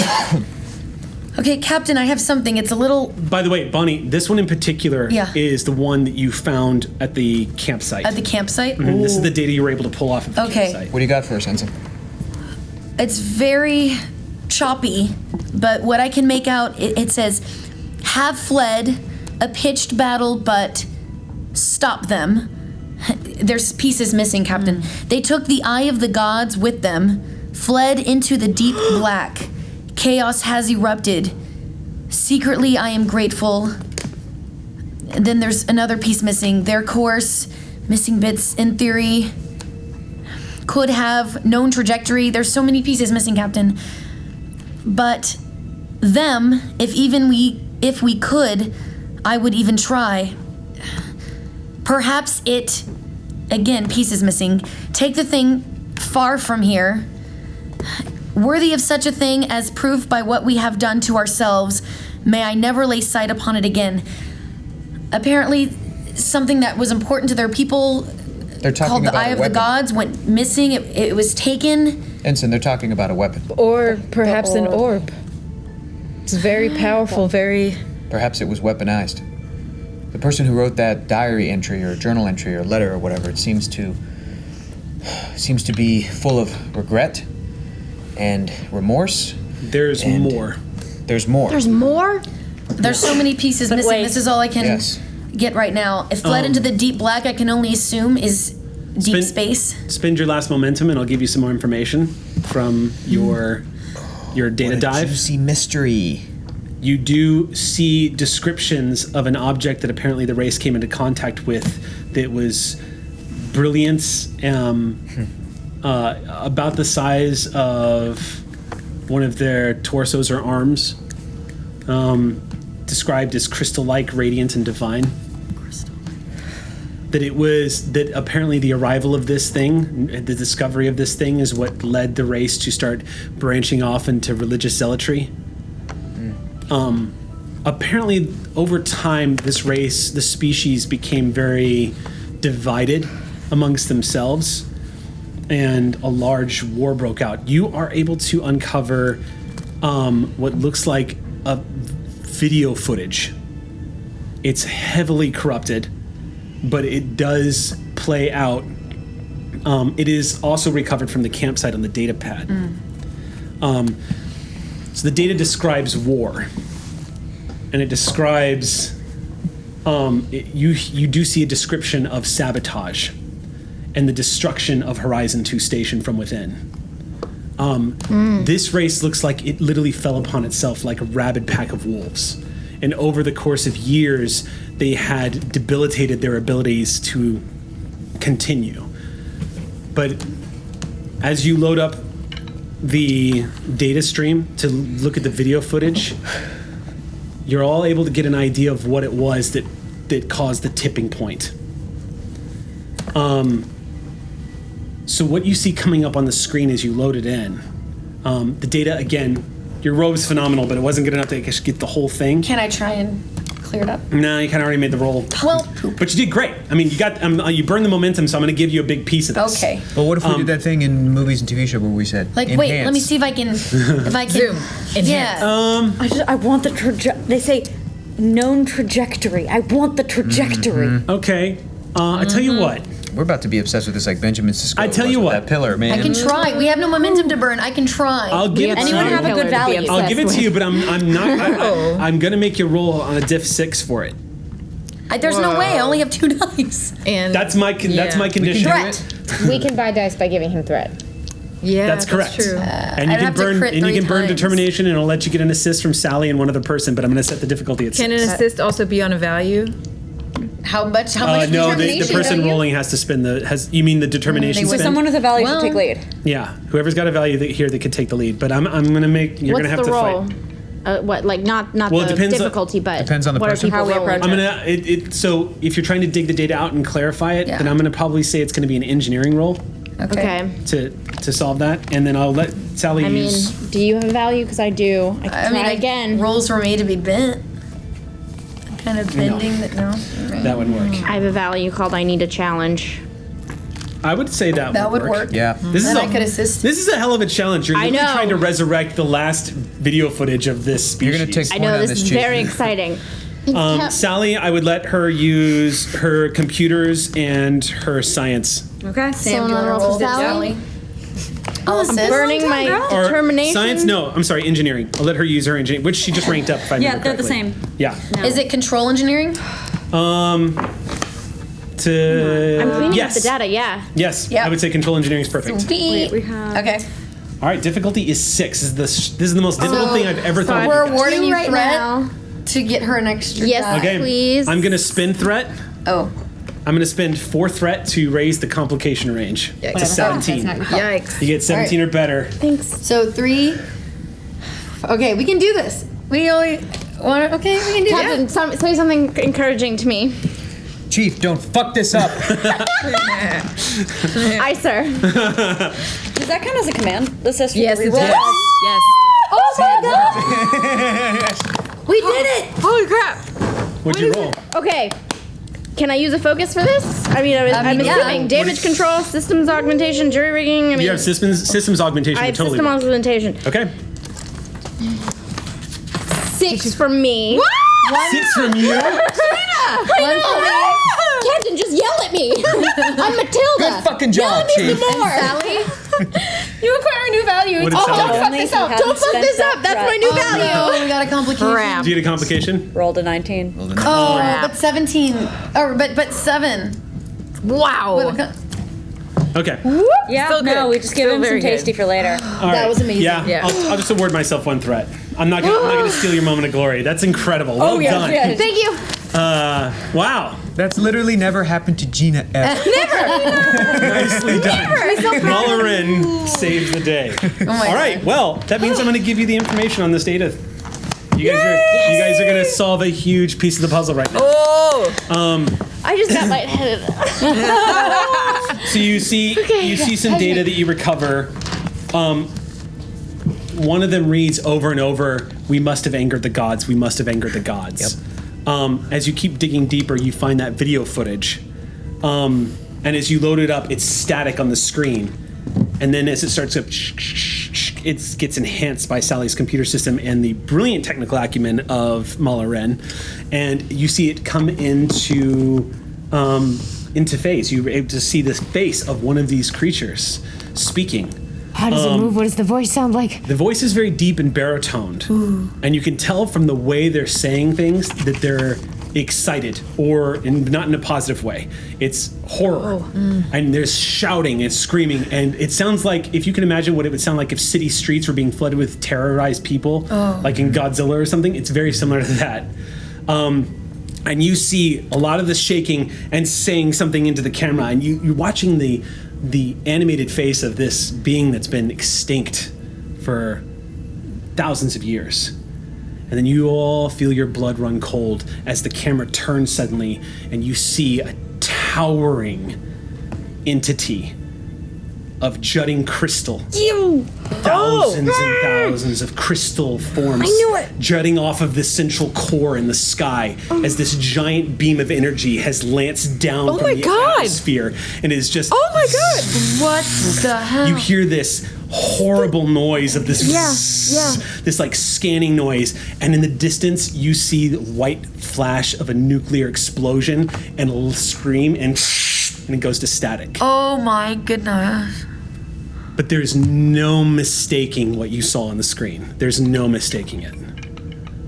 This footage was from 2,700 years ago, and that was undoubtedly the crystalline entity. It was like 400 years before the birth of Christ on Earth, something like that. Something like that. Yeah? Well, yeah, more so. And would any of us know that history of the crystalline entity? Absolutely. Yes. Yeah, The we all crystalline would. entity is something that only a few Starfleet vessels have encountered, notably the Enterprise, which destroyed it apparently not too long ago. But everyone in Starfleet knows about it because it is one of the most dangerous life forms that Starfleet's ever encountered. And it just wiped out this entire civilization. What you were able to extrapolate from that roll and from the data that you got is that a horrible nuclear civil war erupted over a religious device or something that had not previously been introduced into the culture that set things off. And that at the height, at their most vulnerable, when they were destroying each other, apparently there was a war for Horizon 2, and that led to sabotage and the ultimate destruction of the station, which means it's very likely that the other parts of the station are somewhere on the planet. But at the height of this war, they attracted the attention of the crystalline entity, which apparently annihilated the organic. From what you can guess, is that this desert-like world probably had giant oases of life all over it. And through the crystalline entity and the nuclear war and everything, it tipped the scale. This species seemed to have had just achieved interstellar flight. And judging from that message, Martinez may have been right again, that it's possible that someone escaped. They took the Eye of the Gods with them. Yeah. And they fled into the deep black. That's what I want to find on the remnant of the station. Anything for the trajectory. And the Eye of the Gods, that could be the size of an orb. We were in the med bay before. Maybe Mark. there's something they were Talon. tracking? Yes. Every bone in your body tells you it's the orb. Every Yeah. bone I in know your it. body I know it's the orb. tells you that is the orb of journeys. Yeah. We have to find It's supposition to everyone else, but the two of you just know. Yeah. Computer, tell us about the crystalline entity. The crystalline entity was destroyed, and it begins to give a full documentation of the life form. The saddest part about the documentation that you're all hearing as the computer's listing off of the encounters with Starfleet is that apparently the last conclusion is that the crystalline entity was in fact not intentionally a malicious life form. Correct. That apparently the final findings is that it was not aware that the life it was feeding on was sentient and began communication with the Enterprise the day it was destroyed. It was destroyed in 2368, a couple of years ago. They had actually just managed to start communicating with it. And when they did, it ceased all of its attack and started reaching out and trying to communicate back. And then it was obliterated by a scientist who was out for revenge. And is it one entity? It's not a species? No other crystalline entity has been reported. Okay. This is the first time documentation has ever been discovered of the crystalline entity existing back from before it was encountered originally, which was on a planet with Dr. Noonien Soong and data and lore, that whole bit. Yeah. Yep. So you guys are looking at the first ever discovered footage of the crystalline entity, essentially being the tipping point for the extinction of an entire species that was destroying itself. Thousands of years ago. Wow. And this So- far, this far out. So what I don't understand, if the Eye of the Gods is the Bajoran orb that we envisioned, how did it were they able to escape and travel all the way to Bajor, and that's how it did? How did it get to the prophets? I don't even know how this can all be linked. This is crazy. We don't know that this Eye of the Gods that we've seen described is even real. We don't know if it's a Bajoran orb or something else. This is all conjecture at this point. I have no scientific evidence, Captain, but my intuition tells me that it absolutely is the Orb of Journeys. I think that too, Captain. Wait a minute. Jiv leans back and says, sorry, I don't mean to be disrespectful, but your entire existence is based off of logic and reasoning. Where are you getting that? My existence, my very identity has been challenged lately, Commander Jiv. Okay, that's fair. As I learn more about my own heritage and my own ancestry, I'm learning that I cannot think in the same ways that I used to. And you think it's the orb too? I can't explain it either, but Captain, whoever they think the Eye of the Gods, I feel like we should somehow follow it. I don't know where it went or where it is. I'm with the commander. We need to find those coordinates. Either back down there on that surface on the campsite to look for more information in the paths that we've already collected, or on the superstructure, on the Horizon 2, as it was called. And start scanning surrounding systems to figure out what was here and what they could have gotten to based on early interplanetary travel. If they escaped, they might have set up life on some other planet. Yeah. They probably tracked the object, whoever was taking off, as long as they could. We need to find the tracker on the planet in the monolith, or if we are real lucky in the remnants of the superstructure. I'd love to take a runabout and start scanning through as much as we can. I'd need a pilot and ideally a sensor tech. Okay, you'll have it. Colorado's actually River's gonna run. Okay. All right, so the plan then is for the commander to take the shuttlecraft, to try to do some scanning at the superstructure. Is that right? Aye, sir. And I assume, Ensign, that you'll be joining them as their pilot? I mean, if you need someone to fly, Captain. Always, all the time, constantly. That's part of Starfleet. Thanks. Means you're always useful. Doc, you can keep working on the body, I suppose, and see what other clues you can dig up from Liz. What other secrets she'd be willing to reveal? Stay safe out there. What about me, Captain?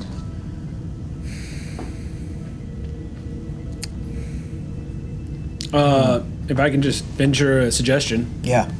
You and Sage have been doing a hell of a job putting together ancient alien tech. I think wherever she goes, you should follow. And I can look after the Sally. Seconded. Okay. I would like that. Great.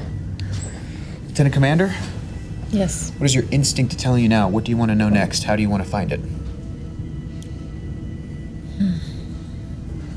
I believe a trip to. I believe Commander Rue's suggestion of looking for a scanner is a good one. And also, personally, Captain, based on the vision and the message that I got from, presumably, our shared ancestor, we will follow you. You are the key to all of this. You are what will point us in the right direction.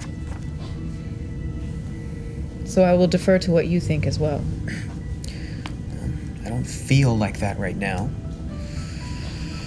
I don't feel like a prophet or a beacon or anything. But, And just be our captain.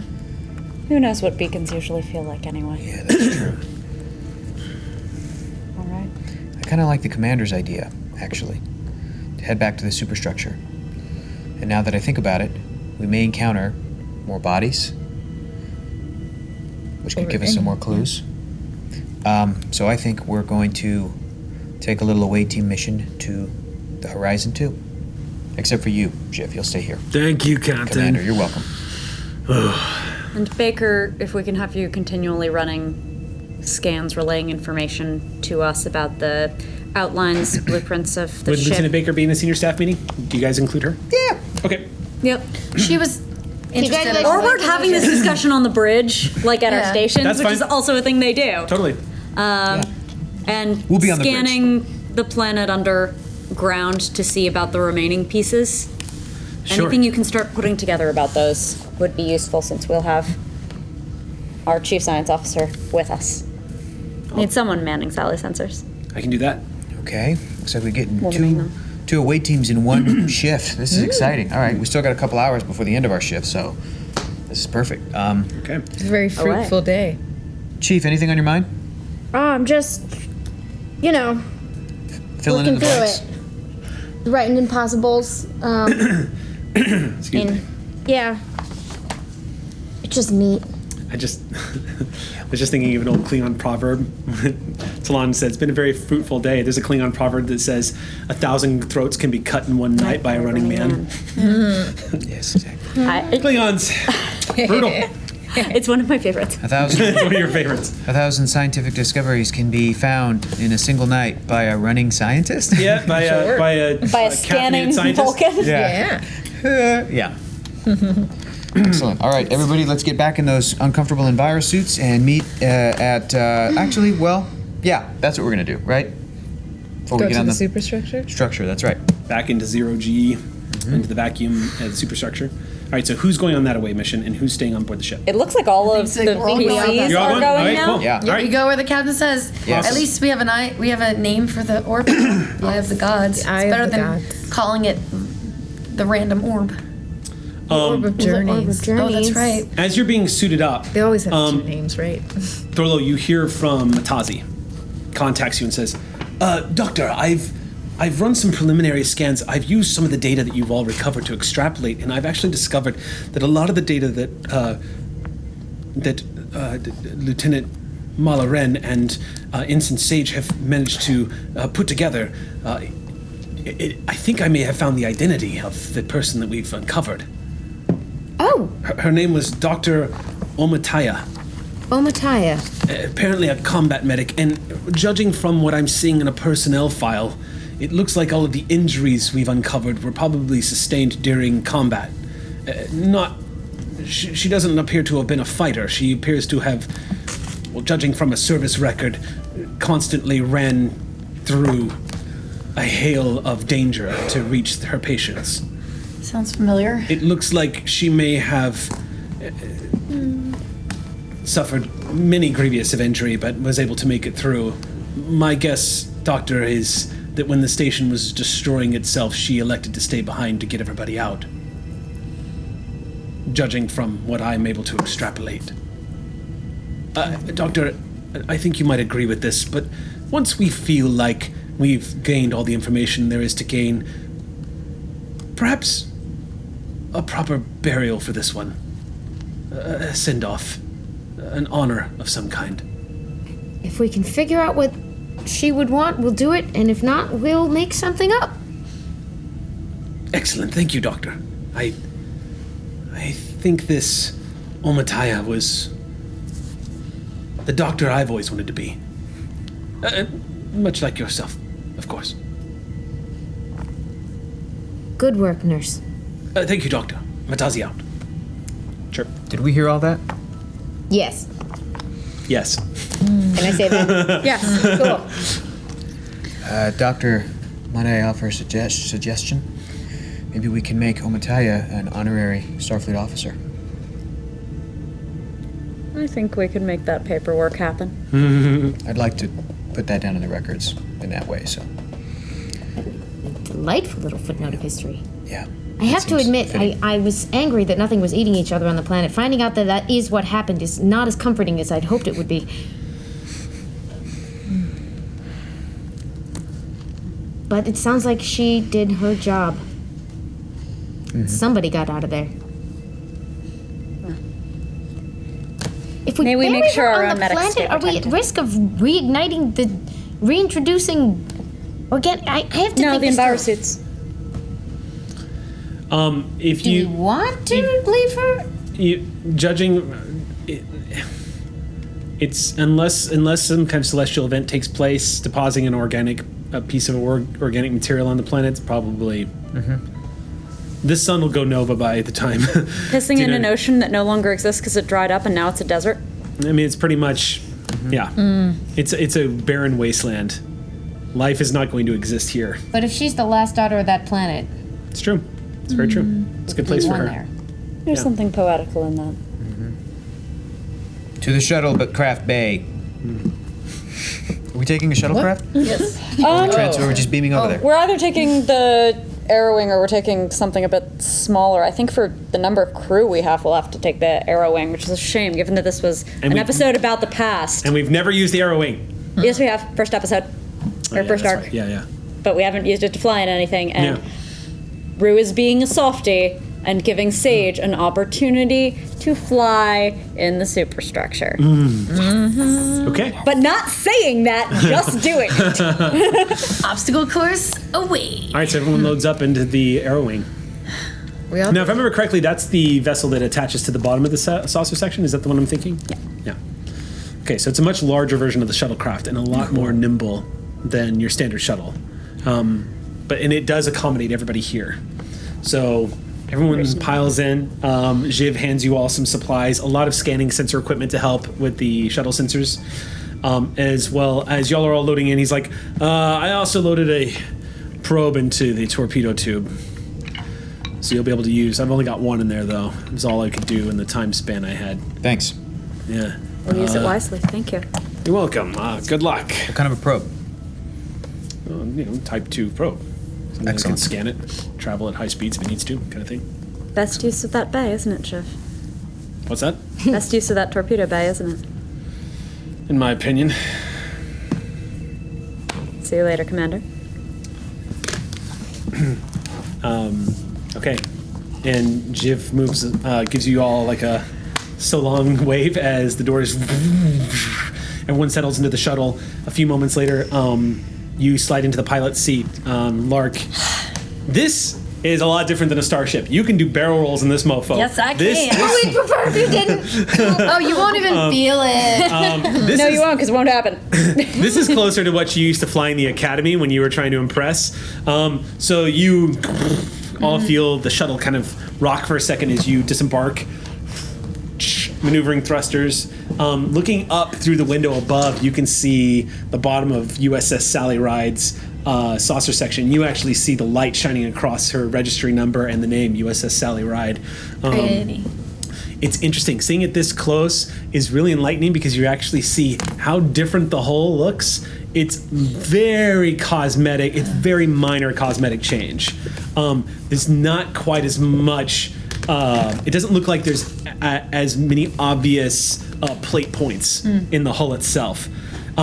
On closer inspection, you would see that the ablative armor is actually more like, if you got really close, you'd see it's a fine layer of, the best way to describe it is chainmail for a ship. It looks like it's segmented finely over the entire hull. Easy to repair and easy to repel.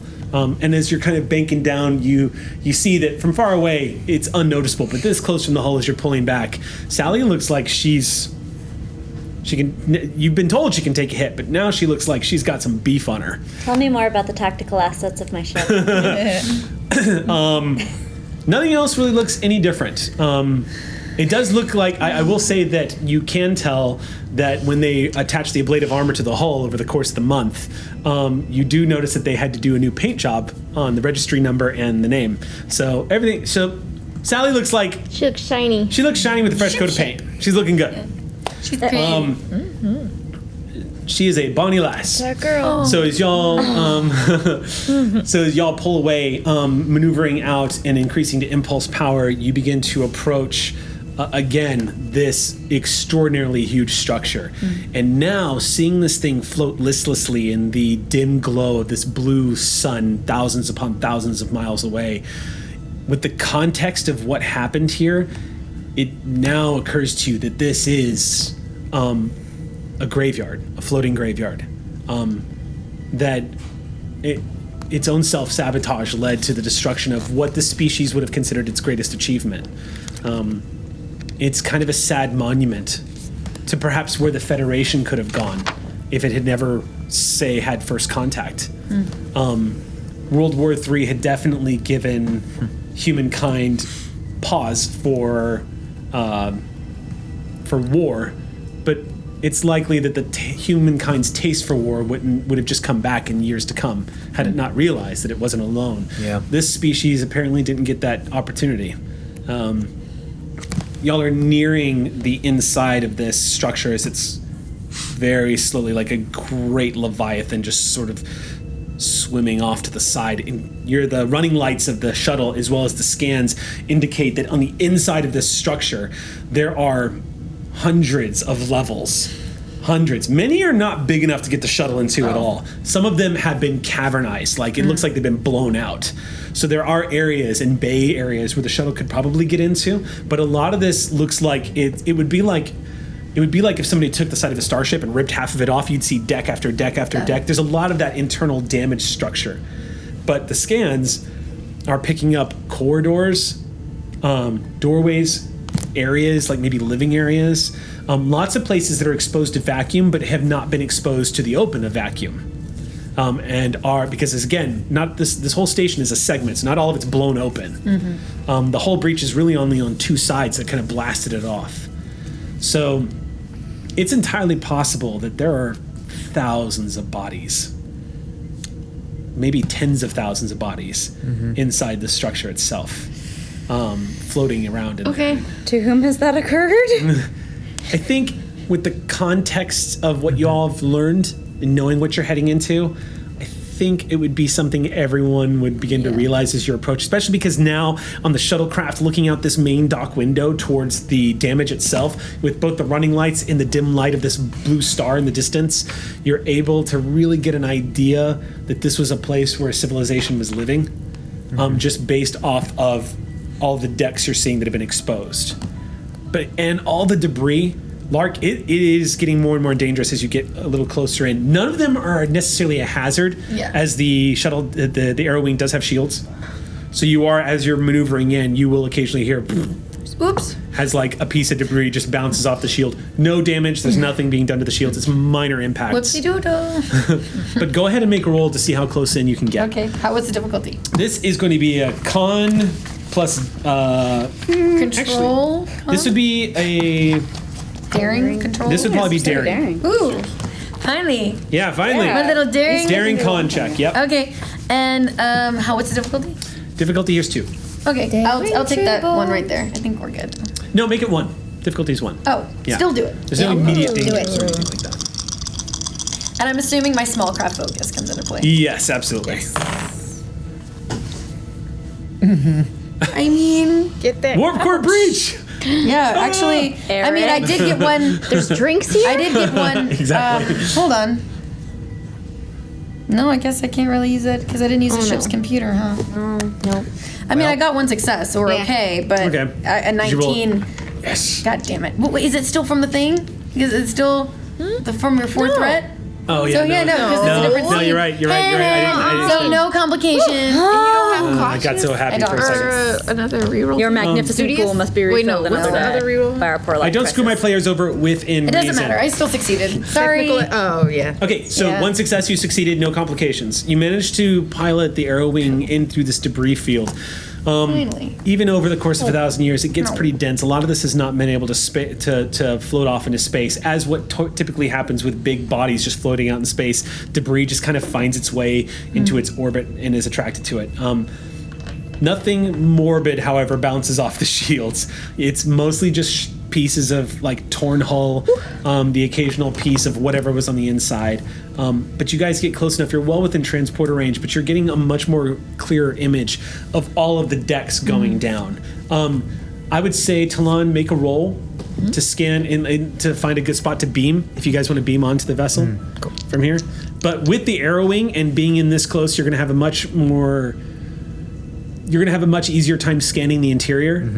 And you're going to be able to triangulate a lot easier, and you're going to be closer to beam in. So it's going to be a little. So in other words, my way of saying taking the arrowing was actually a good idea. Great. You'll be able to utilize this a lot better. So go ahead and make your scan.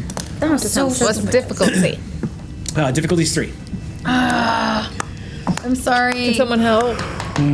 What's It's a reason science roll. Difficulty 3. Doctor. You I'm could gonna add say threat to no. the magnificent pool. Should help. I mean, I'm Add happy threat to the if we can figure magnificent out a pool. way. You don't get used cautious, but you do get Can a I third pop die. value? Because I don't have the stats readily available, I'm going to say go ahead and Oh, I'm somebody. happy to as soon as we can find out any reason. Roll that I for can do Colorado. that. Yeah, Colorado. What Colorado's the Because arrowing you they're said? scanning for bodies, too. I might actually have it available.